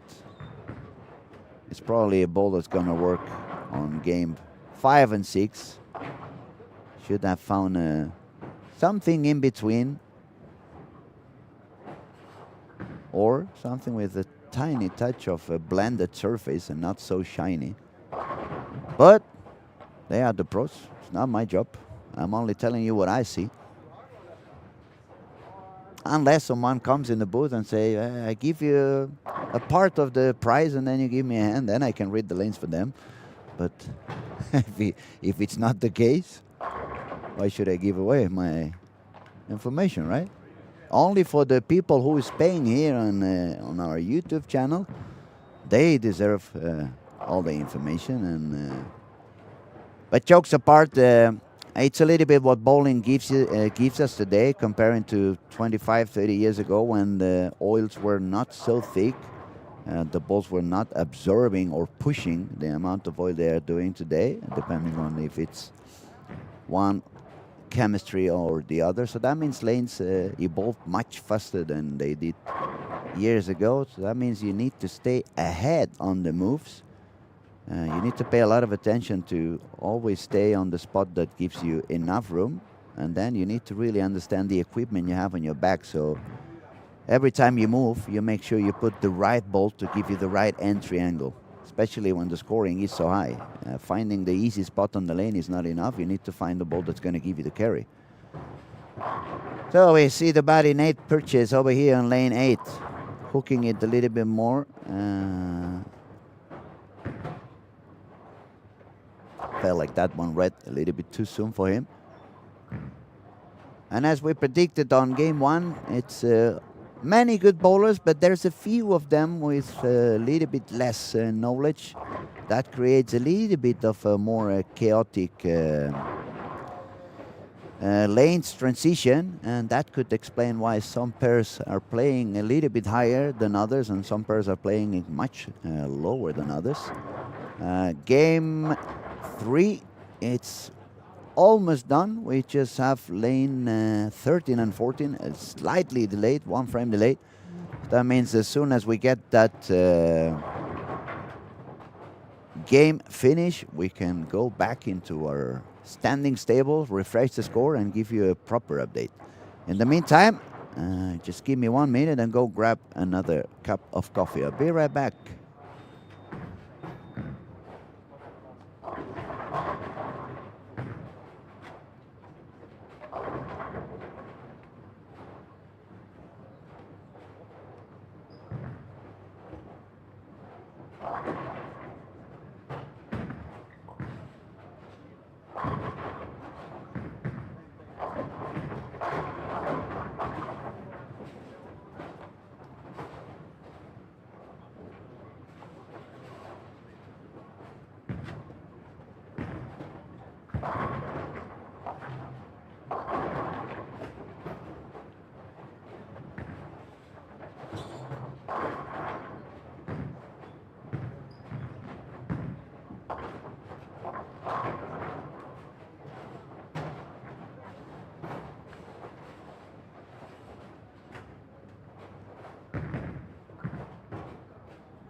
All right, we are back on track.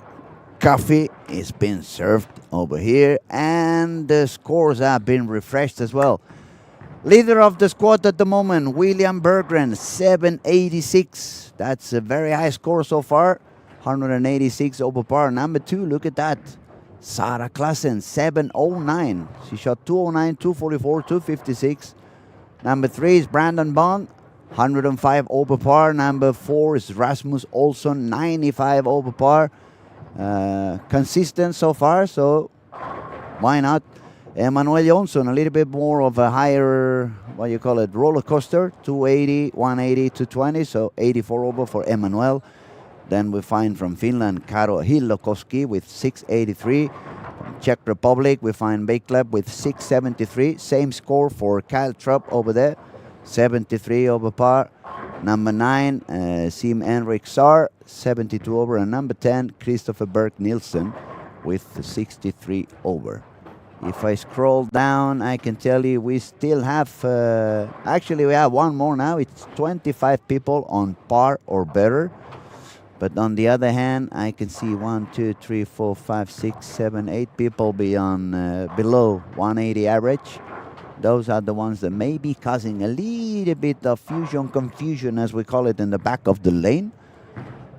But fair chance for at least 5, 6 bowlers to have enough score at the end of the squad to make it into the cut. And now it's time to move a little bit around the lanes. Let's see who is where. Lanes 1 to 4. Gregory Leroy, Pepe Constery, Brandon Bond with front 3. Brandon is already 105 over. That front 3 is very good news for him. On 3 and 4, we find Karo Hillokoski, Bjorn Jensen, Nora Johansson, Kyle Trupp, remaining with that 999. He's still throwing that way too shiny ball. Can't believe it, man. But moving on, 5 to 8. Jake Peters, 9 spare, 9 spare. Cecil Dum, Scott Duda, Emil Holmberg. And 7 and 8, we find Nico Oksanen, Matthias Mnacko, Cole Body Nate Purchase, and Niklas Sørensen. Front 3 for Niklas.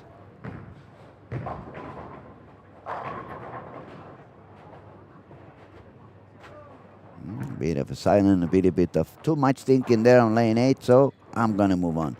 9 to 12, Perek Di Perez, Tomo, Frank Stephenson, and Rasmus Olsson. Then on 11 and 12, we find Iskil bowling with Christopher, Emmanuel Jonsson, and Henrik Saar. Couple of open frames there to start the game for Henrik Saar. 72 over. Needs to start striking and less open frames if you want the score to go high enough.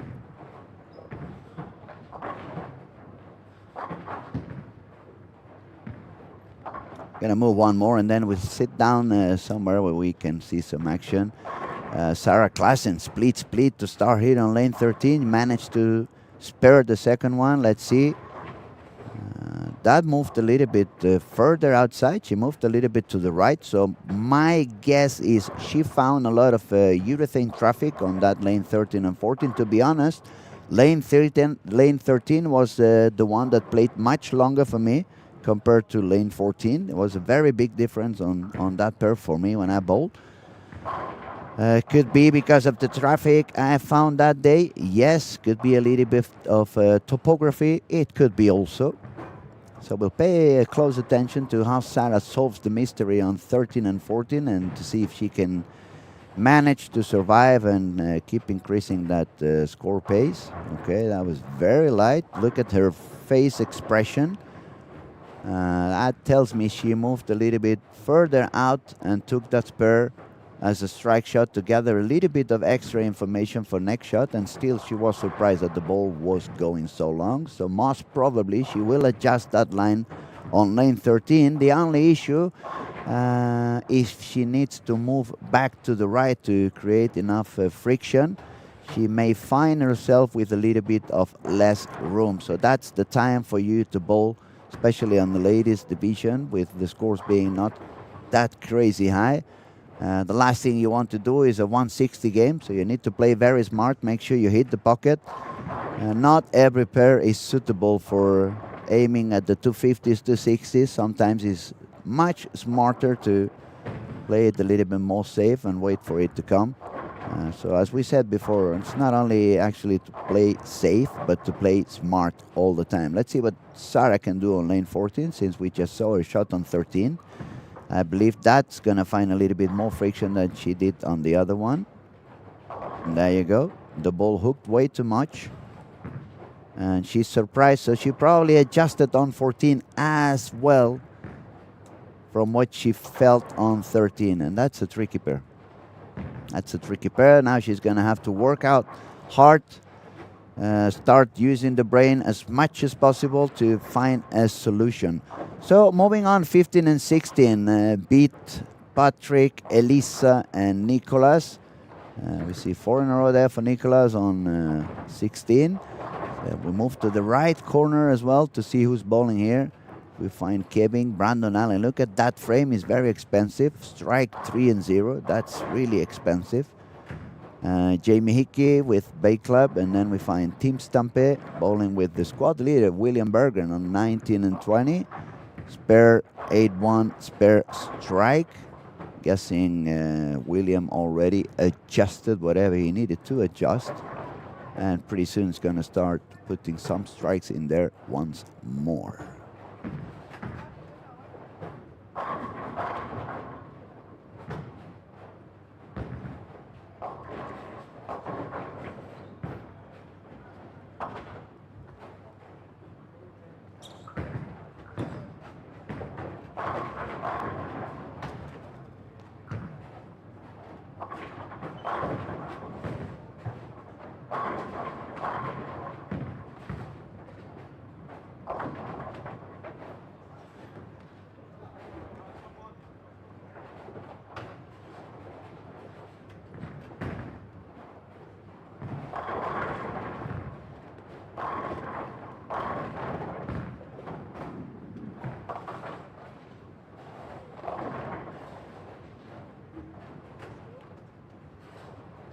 All right, so let's have a look at where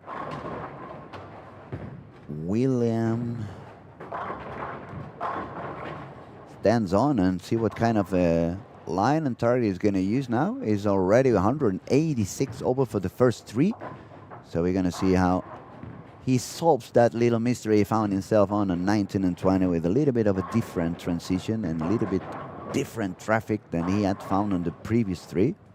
But he's doing really good, so he should find it very, very quickly.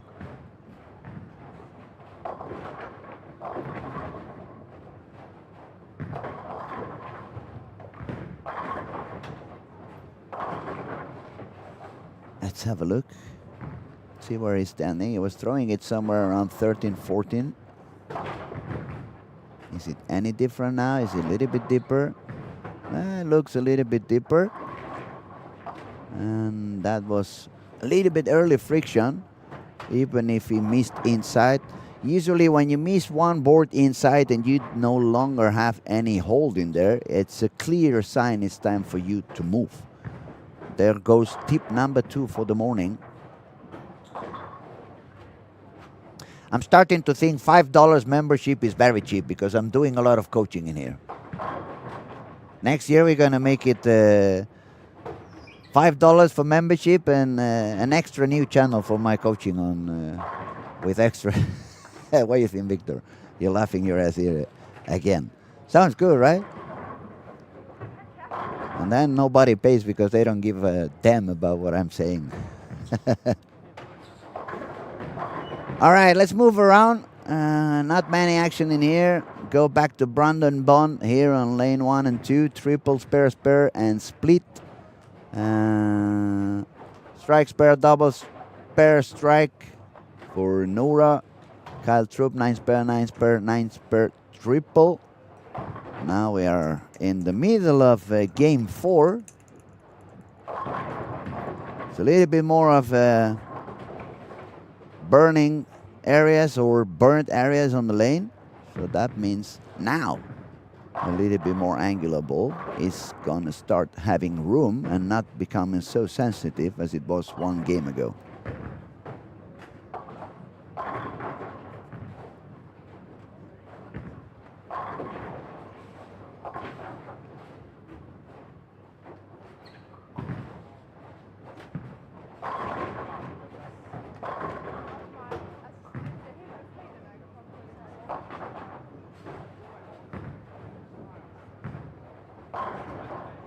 So we have Bjorn here on lane 3. He has been bowling quite good. Quite a few squats with fair chance to make it. Always found some pair that was a little bit tricky for him. And now let's have a look at Kyle here on line 4. He's got 3 in a row. Lanes are finally evolving into that iron solid. Yeah, it's so shiny. Now, but look at that. He's actually striking because he's not using that iron solid anymore. He actually, I think he's gone for the bionic with a lower RG. A little bit stronger chemistry to throw it on the oil. Much more round. That was a little bit early as well. Probably missed one out. So a little bit early, a little bit weak 10. But I'm happy again. I was right. It was not the iron solid yet. That was way too angular. As soon as he changed to the bionic, he got that triple. And the thing is, pretty soon is going to be the time for that iron solid he was throwing before. So he's going to have to switch back. Not much longer than frame 3 or 4 on the next game. That's my new bet. Taking the spare, and enough. That's good enough for him. All right, move one more, 5 to 8. Let's see who we have here. Nate with a clean game and a triple. Niklas Sorensen with a 4-bagger double. 2 spares in there as well.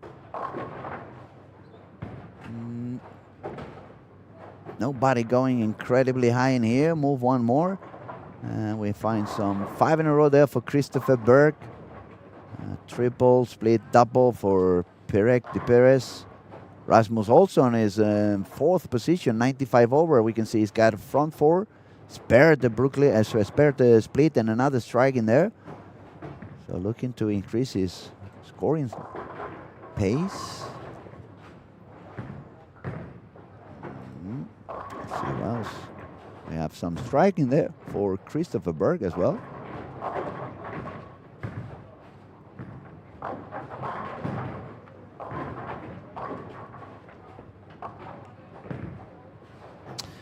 And the body language, one camera to the right on Sarah wasn't that good, but she had a double. Okay, I can understand the upsetting. Got a double and then a 9 spare. But she needs to survive already on the 180s after those 3 splits. She can still make 213 if she strikes out. And apparently she already found what to do to hit the pocket. So it's a fair chance for that. Let's see. Strike out there for Elisa Hiltonen on lane 15, 224, 787, 787 total.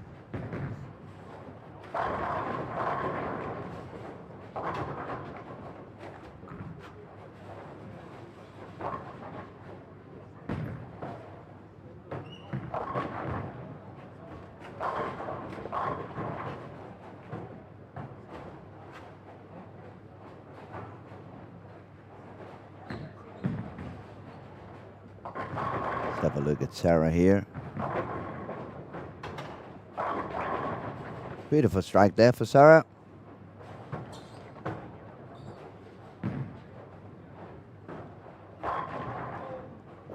And low game there for Patrick Hennen on lane 15 and 16. 3 splits over there. Needs to strike out to get to 186. A possible 269 for Nicolas Muscat here on lane 15. A little bit behind par, but now he can move all the way to 40 over. Not enough, but at least you got some striking going on, and maybe you can try to reach the turbo.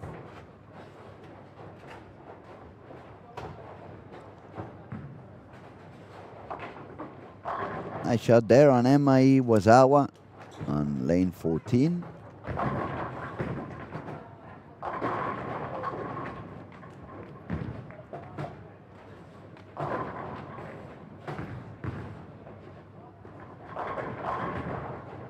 And one more for Nicolas, 269. Nice game for Nicolas over lane 15. Okay, it's time to move again. Where do we have some action? Let's back to 7 and 8, where we see Niklas keeps striking. He can go all the way to 260 on this particular game, but his score is quite far from it. If he strikes out, that would be actually just 6 over par. Not so high. If we look around there on the left corner, we see a lot of sparing, not that many strikes. Kyle Trope, okay, triple, spare, double. Let's see what Nora is doing now. Oh yeah, sticky approach, I'm guessing. She did lose her balance over there, but at least she got the strike on the 10th. Can work on a 219 with one more. Well, two more, but... Another split here for Brandon Bond. Split, 9 miss, split. And that is taking away some of the pins he had. He was with 105 over after 3. 158 on frame 9, so he needs to triple for a 188 and drop to 93 over. It's going to force him to shoot 500 on the last 2 if he wants to get enough scoring to make it into the final.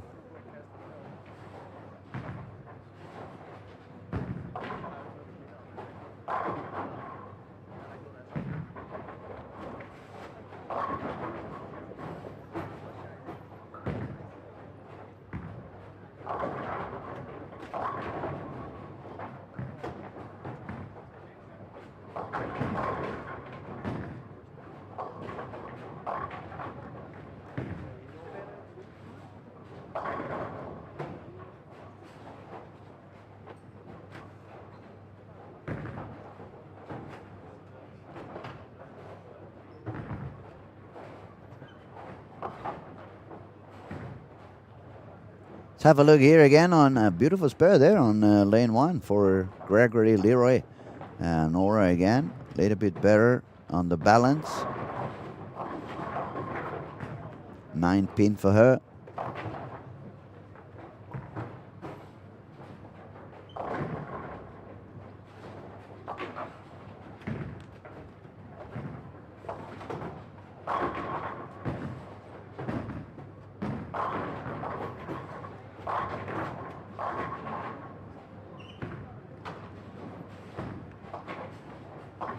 For Nora again, a little bit stuck on the approach. It's a little bit more humid outside today. Some rain showers may come near. That could actually make the approach feel a little bit more humid, a little bit more sticky than it was the previous days. We'll keep an eye on that, see if more people is having that kind of an issue.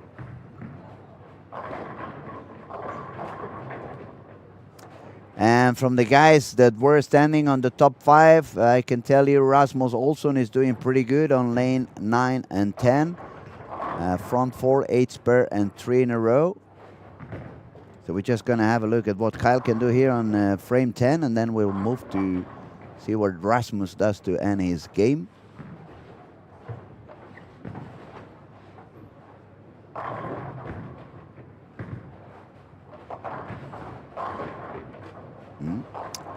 Another strike there for Kyle, and that's what I was telling you earlier.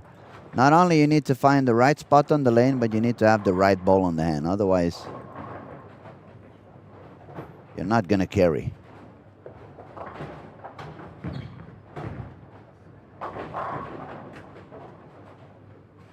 In the meantime, squad leader William Berger on 19 and 20. He's on a 190 pace. He needs to double in the 10 to make the par.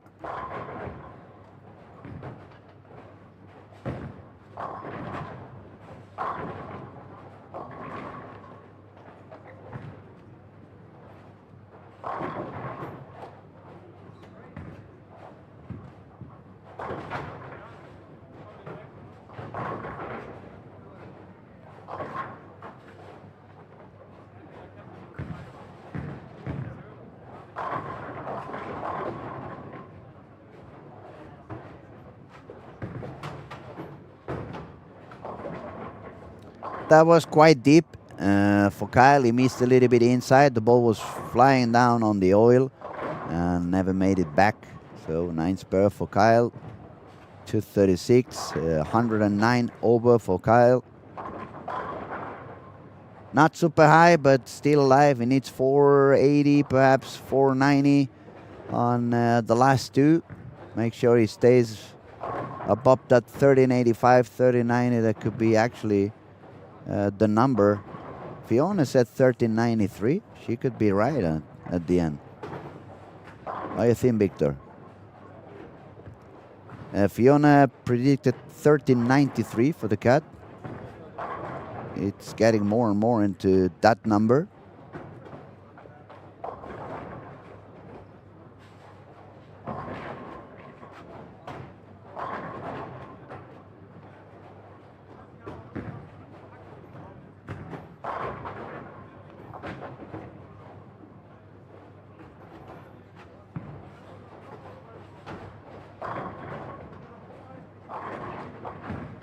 And today I'm feeling a little bit like Anastasia. You know Anastasia, the singer? She was singing To Be Left Outside Alone. I'm not outside alone, but I'm inside alone. Victor is going back to study a little bit pretty soon. That means I'm going to be all alone in the booth. That's dangerous for the streaming. I don't know. Am I going to fuck up something? You never know that. 236 for Kyle, 109 over. 246 for Bjorn Jensen, 96 over. We see Brandon Bond, 179, so it drops down to 84 over. Now let me find Rasmus. Rasmus was bowling over here on lane 9 and 10. 4 in a row, sparing a split, another 4 in a row.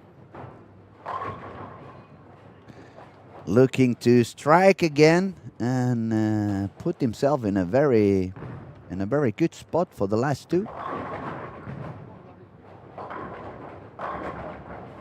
Late 10? Yes, indeed, late 10 for Rasmus there on lane 9. Let's have a look again. Look at the messenger, how slowly gets there and takes care of the 10. One more strike over here for Rasmus Olsson.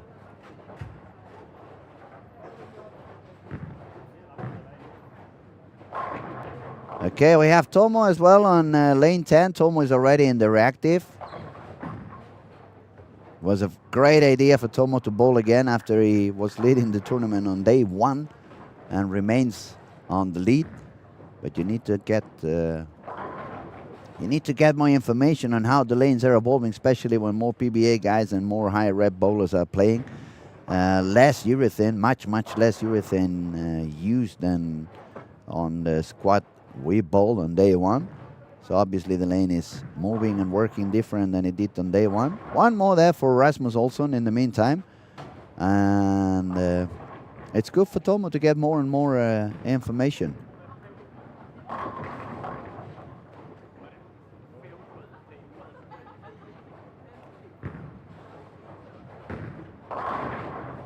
That was a little bit deeper compared to the previous shot, but you could see how the ball held perfectly there. So you have probably already enough room to miss 1 in and 1 out in the arrows, and around 3-4 boards window down there at the break point. And that is only going to get bigger for games 5 and 6. So scoring pace for some of them is going to increase a little bit. We will see how many manage to do enough. That's one more strike for Rasmus Olsson. 278, moving up to 173 over. So we have 2 or 3 bowlers with a fair chance to get enough scoring to make it into the cut. Last shots being thrown. So we'll have a proper score update in a minute or two. So we'll be right back.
All right, we got the scores updated already. William Berggren is on the lead with 989.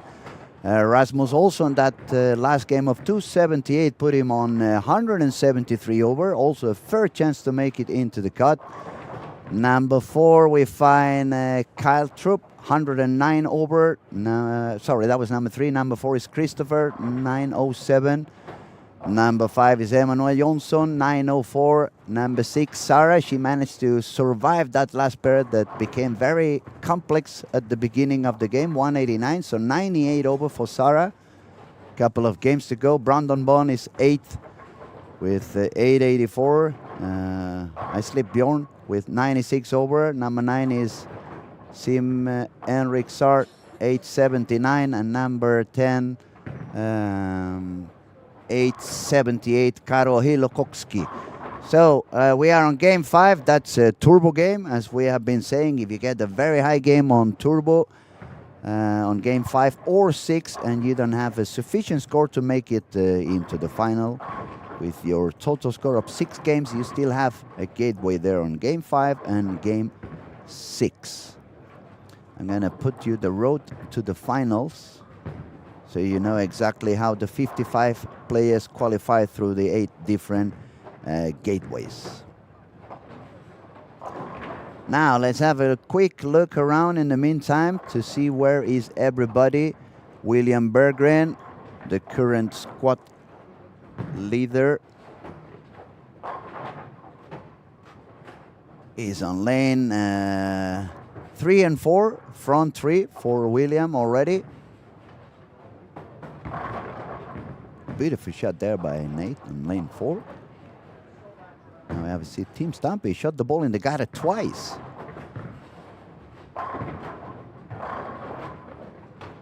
That's something you don't see very often. Gutter 9 strike, gutter 7 strike.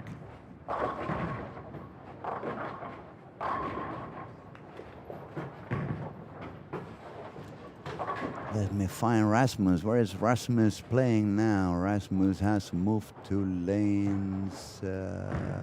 Hold on a second. Where did you go, man? All right, he's on lane 5. So Rasmus 173 over, bowling on lane 5. Kyle Troop on 3rd is bowling on 19 and 20. So we'll see the shot for William here on lane 3, see if he can get the front 4, and then we'll move around, see what we find everywhere.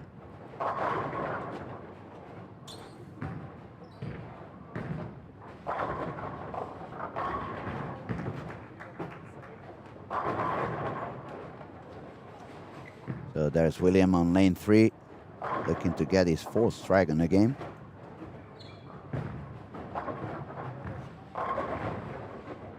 Beautiful pin action over there for her. For him, it looked like it could have been a 10 pin, but late action. Front 4 for William Berggren. Moving on, lanes 5 to 8. Emmanuel Jonsson sitting on the 5th position with 104 over. Emmanuel probably needs 480 something, 490. That should be enough to make the cut. Started okay, 9 spare, triple. We see Henrik Saar there with 79 over. He needs to go all the way for probably a 5-10 on the last 2 to have a fair chance. Same thing we could say on his partner on the lanes now, Karo Hillokoski, also in need for probably 5-10, 5-20 on the last 2 to have a fair chance. So let's move on, see who else we have in here.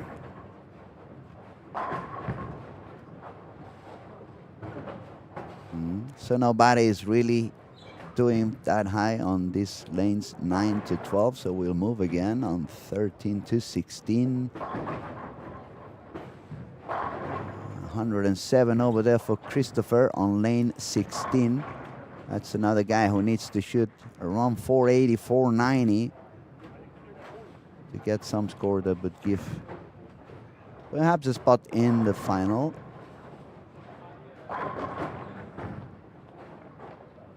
Let's have a look at where Christopher is throwing it now.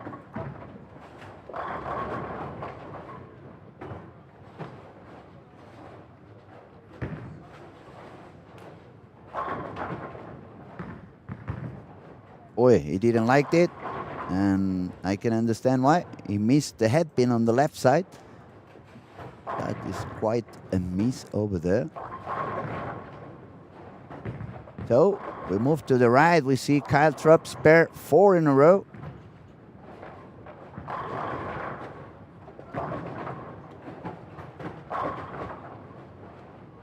Kyle is 109 over after 4, so Kyle needs around a 480 something, 490. Brandon Bond there on 17 and 18, also in the need for those 500 on these last 2. Otherwise, it's not going to be enough. And it looks like on this particular squad, we could probably have a couple of bowlers with enough pins to make it in the cut.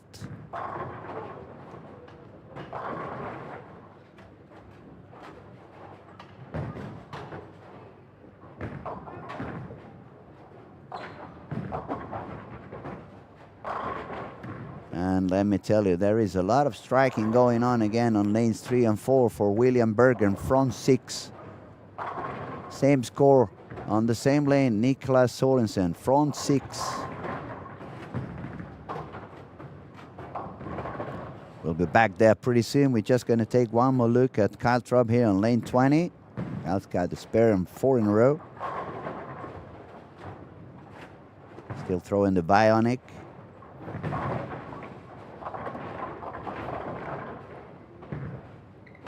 And we saw a spare there on Sarah Klassen. Couple of open frames again. The lanes are moving deeper and deeper. Perhaps Sarah is not finding enough action on the ball to move that deep.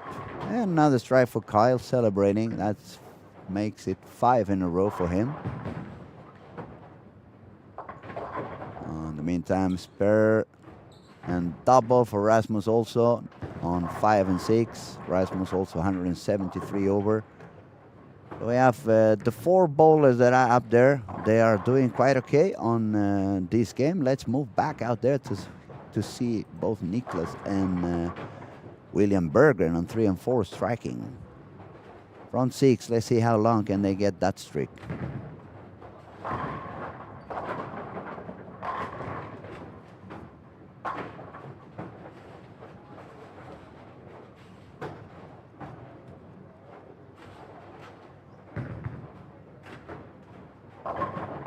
There's William on lane 4. Look at that one. That was a very light strike. Definitely happy to get it. One more in the pocket. Now Niklas on lane 3. The same. Also a very light strike. But one more for both of them. Front 7. Now we move back to the right corner. See if Kyle can also carry on with his striking pace. Another 9 spare for Sarah, shaking her head. She's not happy with what she's finding. She's 98 over, and she needs to find something to keep that score going up and growing.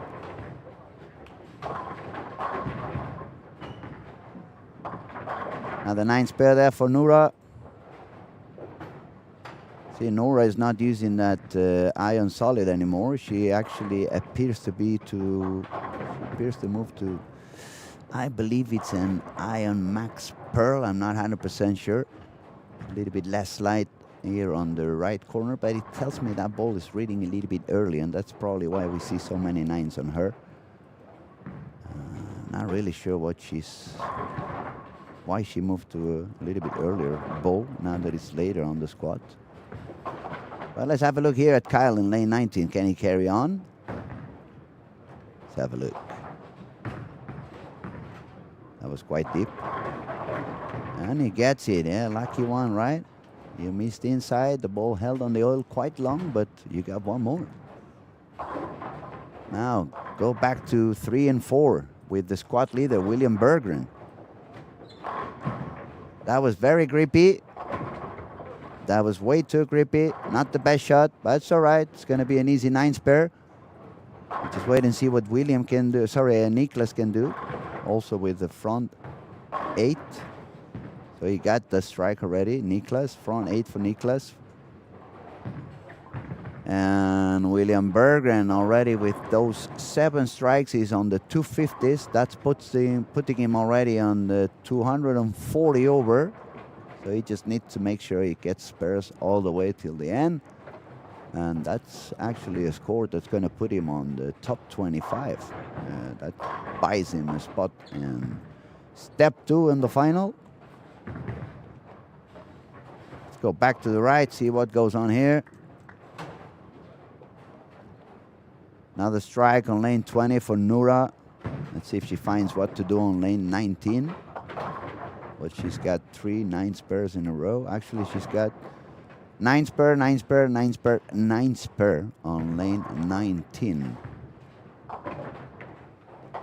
Now, see Caltrop looking to get one more. He's got spare in 6 in a row. Can he get the 7th? He definitely needs that.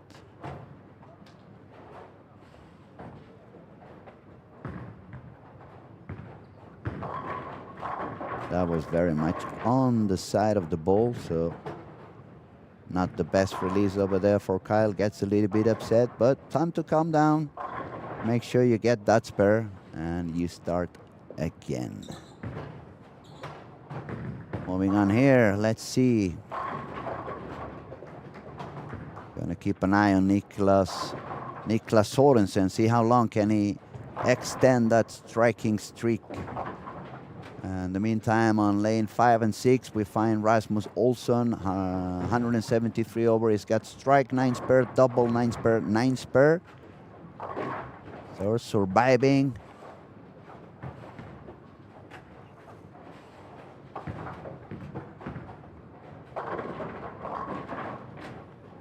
And we see the same thing that we saw before on lane 3 on Nura. It just happened to Nate. He got a little bit stuck on the spare shot.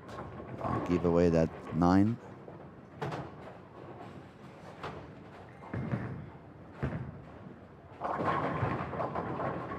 There goes William on lane 4. That red very early. Looks like a bit of transition happening already on lane 4. But he's not going to take any other shot. That's already his last shot on lane 4, so we will not see any adjustment because he's going to leave into another lane. And that makes it number 9 for Niklas Sorensen.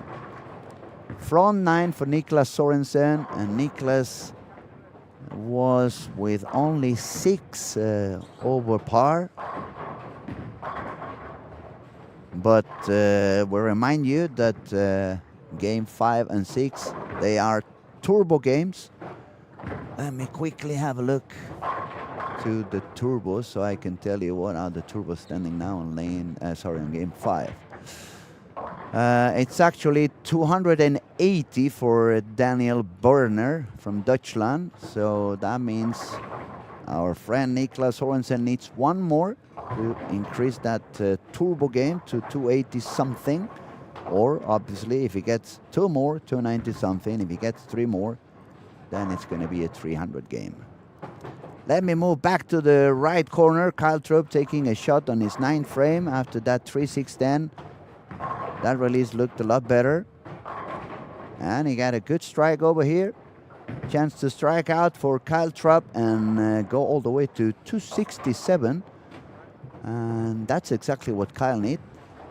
He's on 109 over after 4. I would put him all the way to 176 over, and then he just needs probably a 220 game on the 220 on the last one to stay on 1390 something. Obviously, Kyle's going to try to shoot another 250 to 60 to stay on the 14th 20s, 14th 30s. That could probably give him a spot on top 25. Let's see who's ending quicker. Okay, that was a split and miss for Rasmus Olsson. Currently on the 190s, 3 frames to go for Rasmus. Rasmus has 173 over, so he needs to make 420 more or less in this last 2 games. But we're going to switch back to 3 and 4 because pretty soon we're going to see Niklas ending his game with front 9 over here for Niklas Sorensen on lane 3 and 4.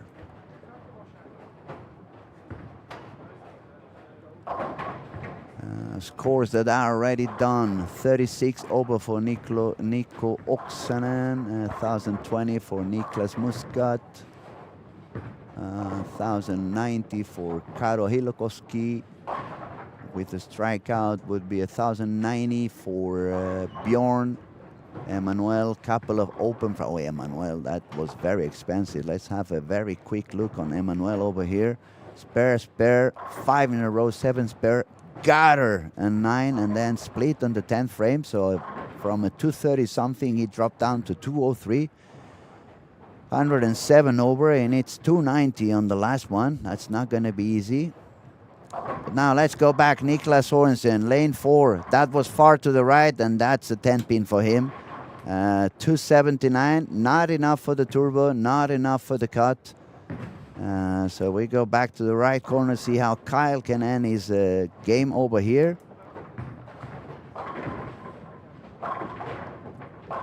If he strikes out, it's going to be 176 over for Kyle Trupp after 5. He definitely needs that one. That was far out. Yeah, that was far outside. Too much friction. 4 pin for Kyle. It's going to be a 240. It's going to stay on the 150 something over par. So he definitely needs 240 on last game for Kyle Trupp if he wants to have enough to make it into the finals. go back to 3 and 4, see what the squad leader can do on the 10th frame, William Berggren.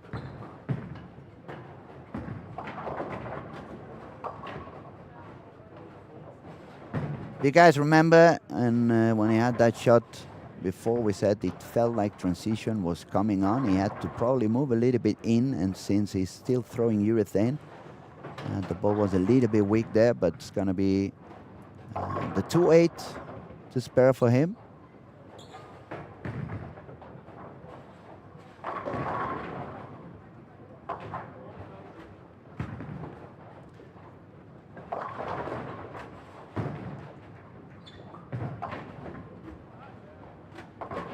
And good spare over here for William Berggren. He's going to shoot 250, already sitting with 240 over. If we move all the way to the right, we see Kyle's going to end up with 247, 156 over for Kyle.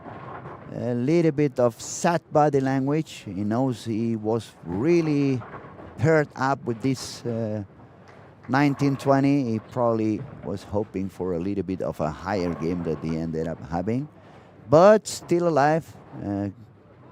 240, 250, 250 for sure. Even 240 could be more than enough on game 6 for Kyle to get the scores up to 1390s, and that should be enough to make it into the final.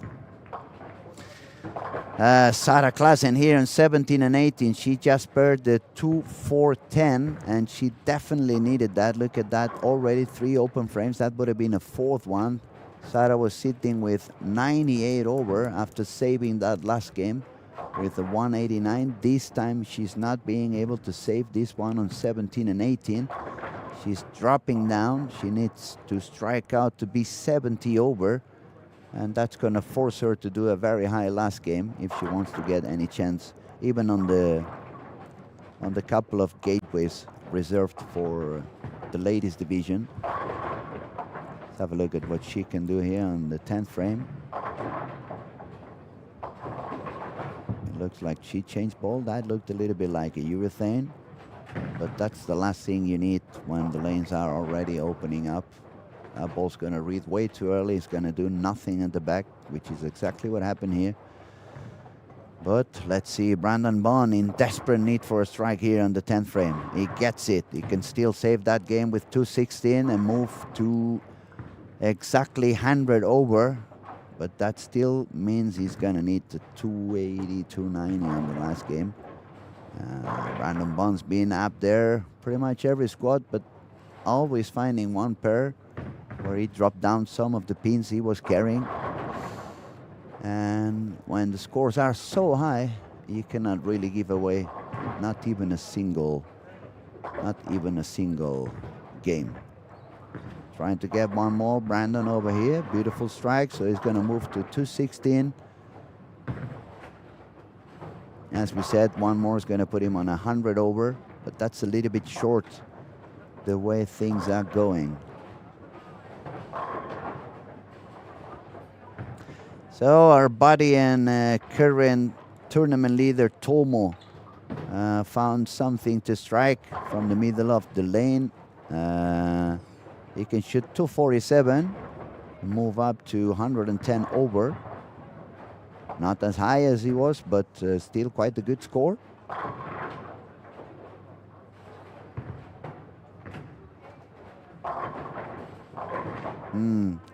Tempi in there for Tomo, so 236. And 99 over with a spare.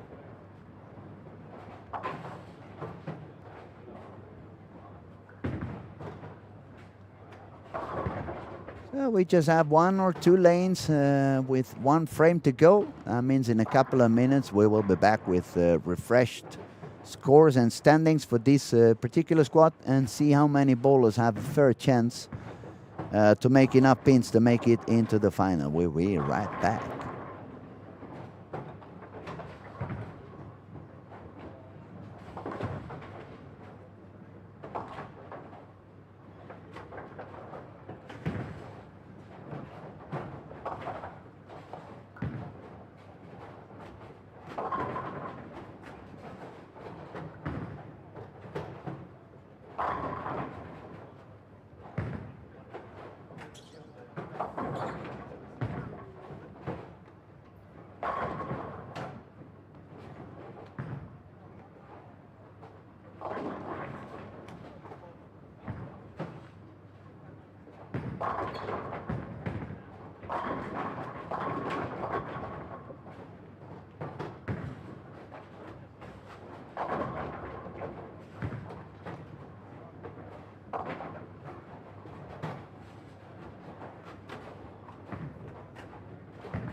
All right, we are back and we have the scores updated. William Bergen on the lead with 1,243. Actually means if he shoots 250, he can be the new leader after, let me count, I think it's already 7 or 8 days with Tomo on the lead. I lost count on how many days we have been here already. It feels so good, it's like you stop counting. Is it Monday, is it Wednesday? Who cares? We are in Olympia Bowling Alley, wonderful food, a lot of bowling, a lot of friends, and that's what really matters. Number 2, Rasmus Olsson, 1166 after a game of 193. That means Rasmus needs to bowl 220, 230 to secure a spot there. Kyle Trupp, 1156. Kyle is in a need for a game of 240, more or less. Started with 9 spare here on the streaming on 15 and 16. Then we drop down 50 pins on number 4, Emmanuel Johnson, 1107. More or less the same for the next guys. Christopher, 1104. Patrick Hennen, 1103. Brandon Bond, 1100. Tomo, 1099. Bjorn, 1092. And closing our top 10 for this squad, Karo Hilokowski with 1091. Currently on this squad we have 24, 25, 26. Look at that. 1, 2, 3, 4 bowlers with 1001. So we go all the way up to 27 bowlers with par. Not bad. And now I'm going to try to locate every bowler who has a fair chance, which is Kyle. We have already on screen here on 15, 16. Then Rasmus Olsson has gone to lanes 1 and 2, strike on frame 1. And our squad leader William has moved to, give me a second, where did he go? Now William is on 7 and 8, strike, 9 spur, and open frame. William just needs to shoot probably 200 on this game to guarantee a spot on top 25 with the 1243. That would be 1443. That would be enough for him. So mostly is going to be Rasmus and Kyle. We have to keep an eye on, see if they can make a high game and get the job done. We have Brandon Bond here on 13 and 14. Brandon is with 100 over, so he needs to shoot at least 280. As soon as he doesn't strike, it's going to be game over. Now let's have a look at Kyle here on lane 16. We'll keep an eye on Rasmus on 1 and 2 as well. He just got the double on frame 2, so strike for Rasmus Olsson. Working out, trying to get that 230. That's going to guarantee a spot in the final. Now it's a turn for Kyle Trupp in need for a 240.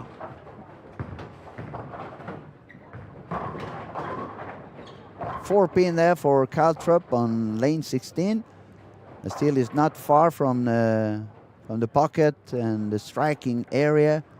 Let's see if he can fine-tune that small adjustments needed to start striking all the way out.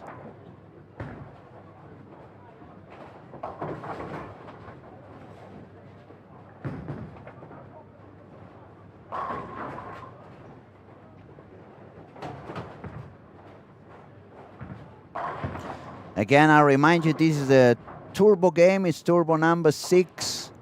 I believe number 6 turbo is almost impossible. Yeah, number 6 is impossible to get.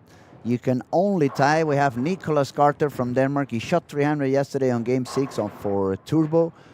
So that means unless Nicholas bowls another squat and qualifies directly, the turbo game at the moment would be 300. Number 2 would be Tomo, also qualified directly with 289. Number 3 is 1, 2, 3 guys with 279.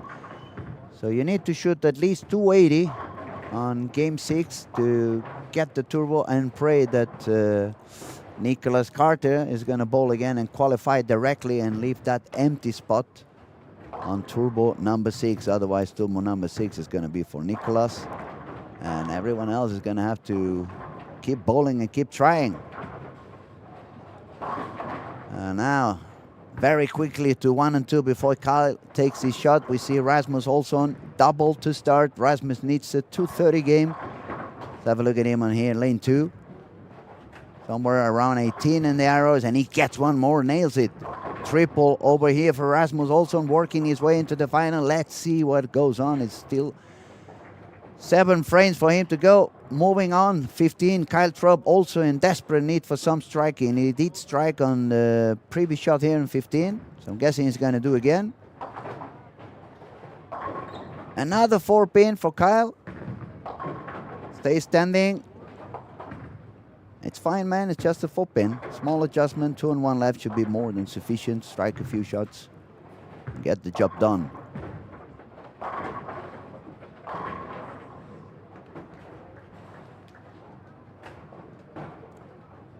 See also in this pair, Nico Oksanen with front 4. Nico is short to make it on the cut with this squad. It's game over as well for Brandon Bunn. 9th pair here on lane 14. That gives him a maximum score of 1379. That's definitely not going to be enough. 9th pair there for Kyle. Sad body language, but it's still many frames to go, Kyle. You just need a 6-bagger there. And that puts you on the 1390s, nearly 1400s, and that would be enough. So keep going. Back to 1 and 2.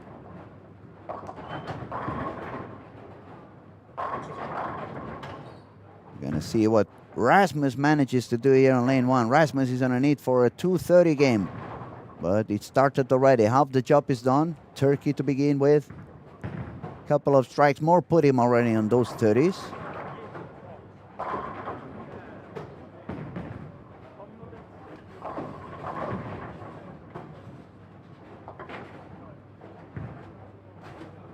Not sure why he's not taking the shot, because there's no traffic.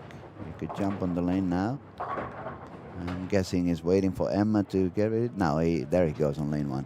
So Rasmus, lane 1, looking for a 4th strike in a row. Can he get it? He releases, the ball goes, the ball enters and gets another strike. That was Rasmus getting 4 in a row, getting almost the work done. 166 over after 5, 30 over, 20-something over after 4 frames. 8 frames to go for him. He can keep going on. Actually, Rasmus is a striking machine whenever he gets the lane fixed up. So why not 1400s?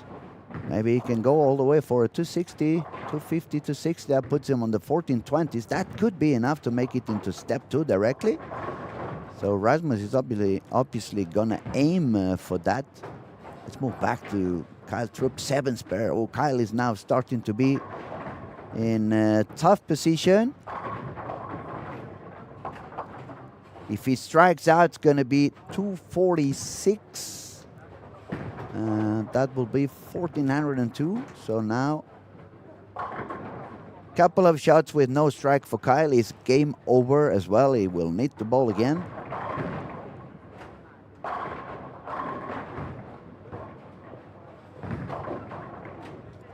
There was no more striking as well for Nico Oksanen.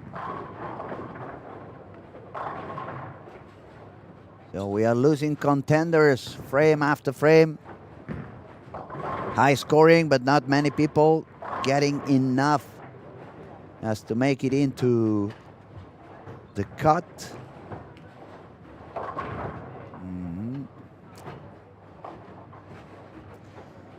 Meanwhile, our squad leader, William Berggren, has no doubles, already thrown 7 frames, strike 9 spare, 9 spare, split 7-2, 7 spare, 8 spare strike. He doesn't need much, but he needs to make sure he stays above that 180 so he doesn't drop below the 1420s and guarantee himself a spot directly into step 2. Now we're going to move back to 1 and 2, see what Rasmus can do on... he's going to have to re-rack. 7 pin is missing in there. So we can move back before we have a look at what Rasmus does. See if Kyle does any change on 15 and 16. Probably did some change on the last shot due to he had that 7 after a couple of 4 pins.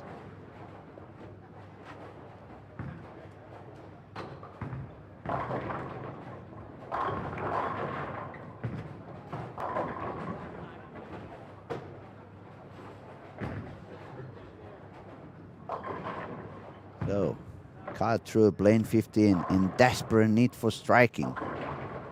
Taking his time, starts walking, swings, delivers. This is happening.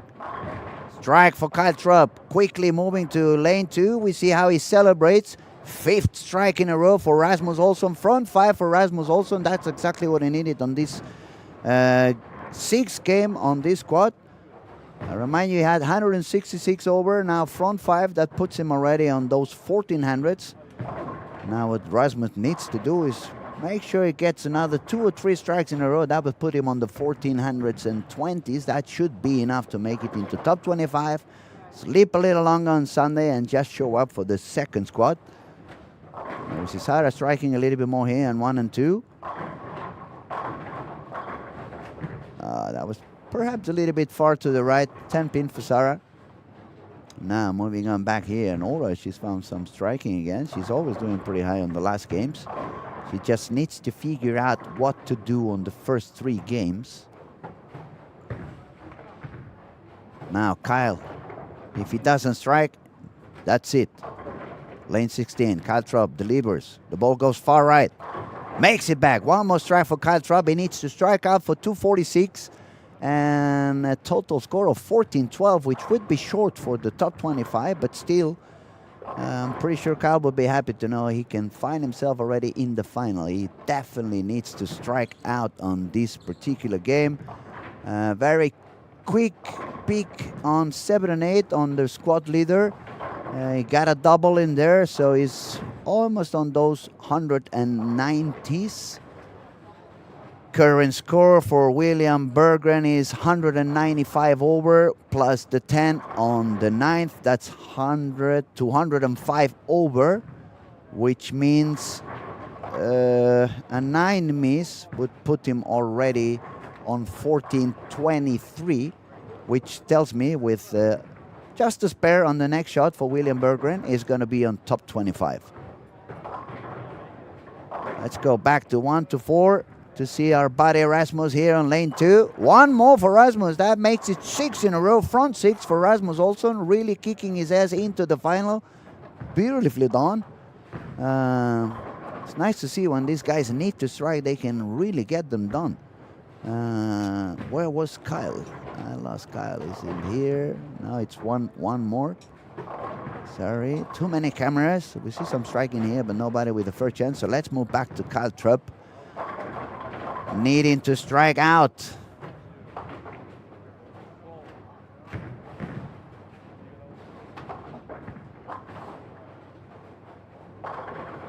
Kyle's definitely taking his time. He's letting other bowlers go in. He wants to make sure he's by himself on the approach. He needs the 100% focus. Now stands on the approach, lane 15. Getting ready to start walking. And he goes, and he swings. Let it go, and that was really deep inside. He could see that. And that's game over for Kyle Trupp and this squad. It's not going to be sufficient. Let's have a quick peek on 5-8 again so we can see how the squad leader ends this particular game and how high can he bring his score. And then we'll move back to 1 and 2 to see how far can Rasmus Olsson actually take his score. Okay, they're ending on the 10th frame, so Rasmus is going to take a shot first. We're going to move to 1 and 2 and see what Rasmus can do on frame number 7. Can he get one more?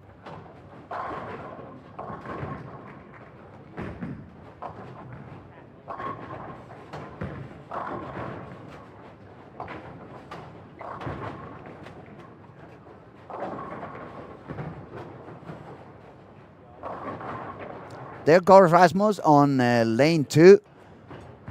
Looking to extend the strike streak, get the 7 in a row and keep going up on the scoring pace. Oh, that was a little bit... Yeah, it was a little bit different. Solid 10 over there for Rasmus. Should be a good spare already with 240 something over. That puts him on the 14-15 at the moment.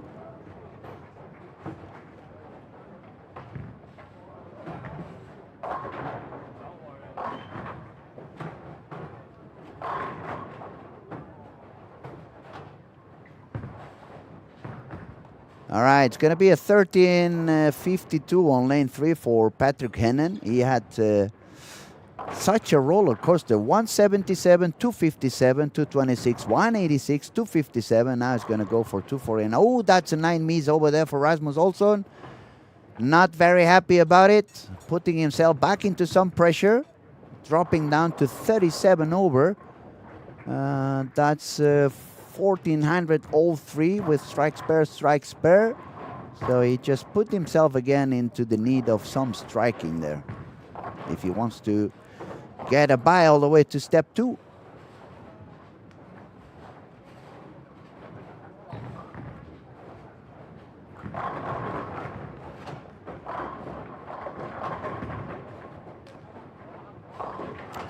So let's make a quick look around. Nate's going to end up with 257, total score 1328. Who else we have here? We have Tomo striking again after a couple of open frames on frame 1 and 2, 7071. That's 7 in a row for Tomo. He can still score 255 and all the way up to 1350. Which is quite okay for such a different squad and traffic from what he experienced on day 1. If we move a little bit further to the left from where we're standing, that's 13 to 16. Nora Johansson again striking a lot on the last games.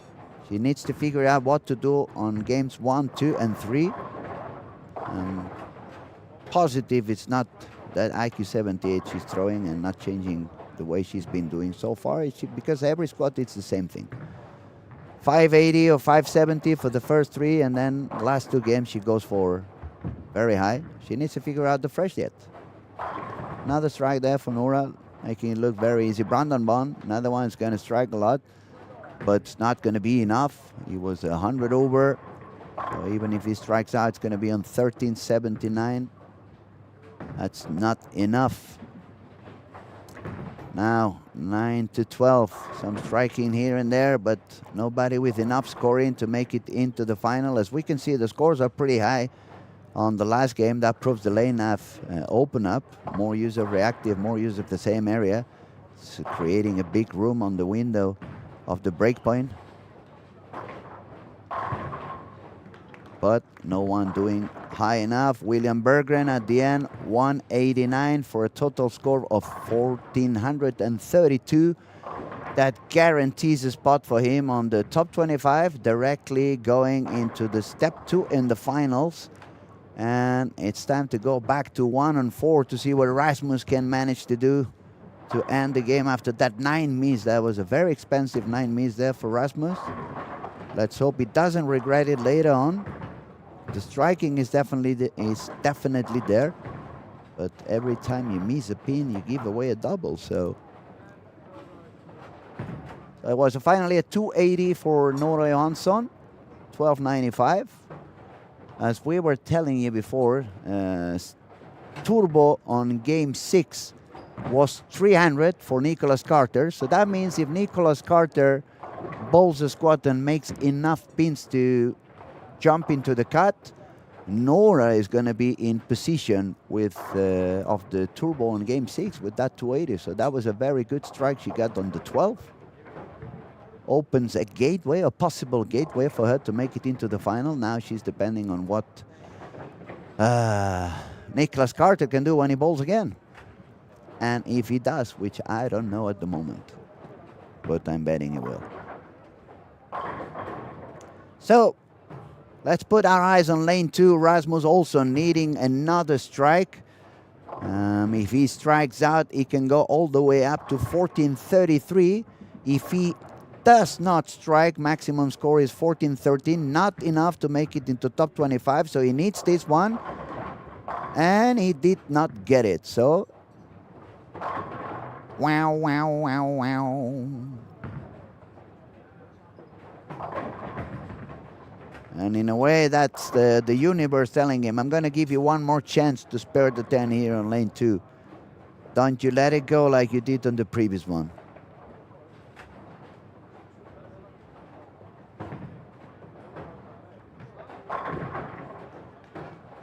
Okay, it takes the spare. It's an important one. 183 over for him. 10th frame to go.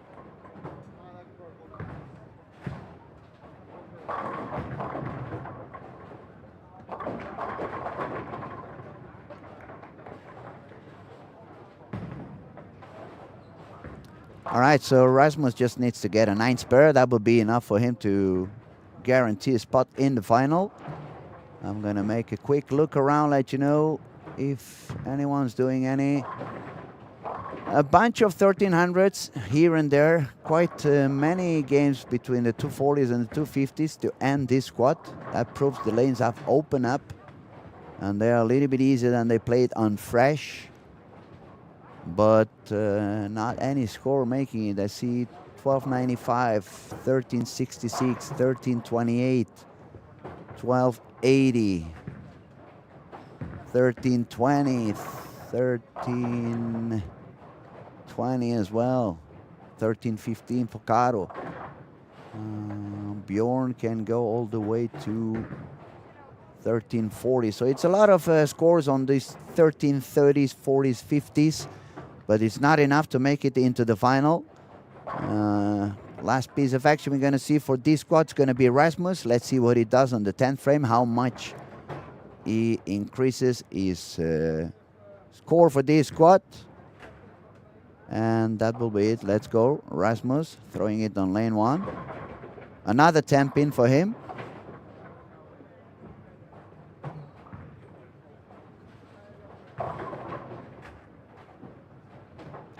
He needs the spare. He needs to make sure he gets the spare on this one. Otherwise, it's 1391, and that would be so close to the edge. Not sure it would be enough. It would be the last one to make it, so he wants to make sure he gets the spare and increase that one close to the 1400s. Because those 2 or 3 pins up and down here are very expensive at the moment. Let me go back to the general standings to let you know Okay, gets a spare. Good for him. That was very important. Otherwise, he would have dropped to 1391. 1391 would have put him on spot 33. But with that spare, he's going to go 10 pins higher, and those 10 pins are going to move him on to position 27. So you see, just by taking that spare, Rasmus is jumping up more than 10 spots in the overall standing. So he definitely needed that spare. Good for him. Got the job done. With the strike, is going to be 14:02. 5 minutes until we get midday here in Helsingborg. We will be back at 1 o'clock with the second squad of the day. There you go with Rasmus. 1401. He wasn't happy. He may think this is not going to be enough, but this is going to be enough. 1400 should be enough. We haven't predicted any higher than that. Nobody predicted 1400 in the cut. The highest prediction so far was 1393 on Fiona. And a very interesting squad we had here in the morning in Helsingborg. We will be back with more action at 1 o'clock with the next squad. Thank you, everybody, for your attention, and we will be back.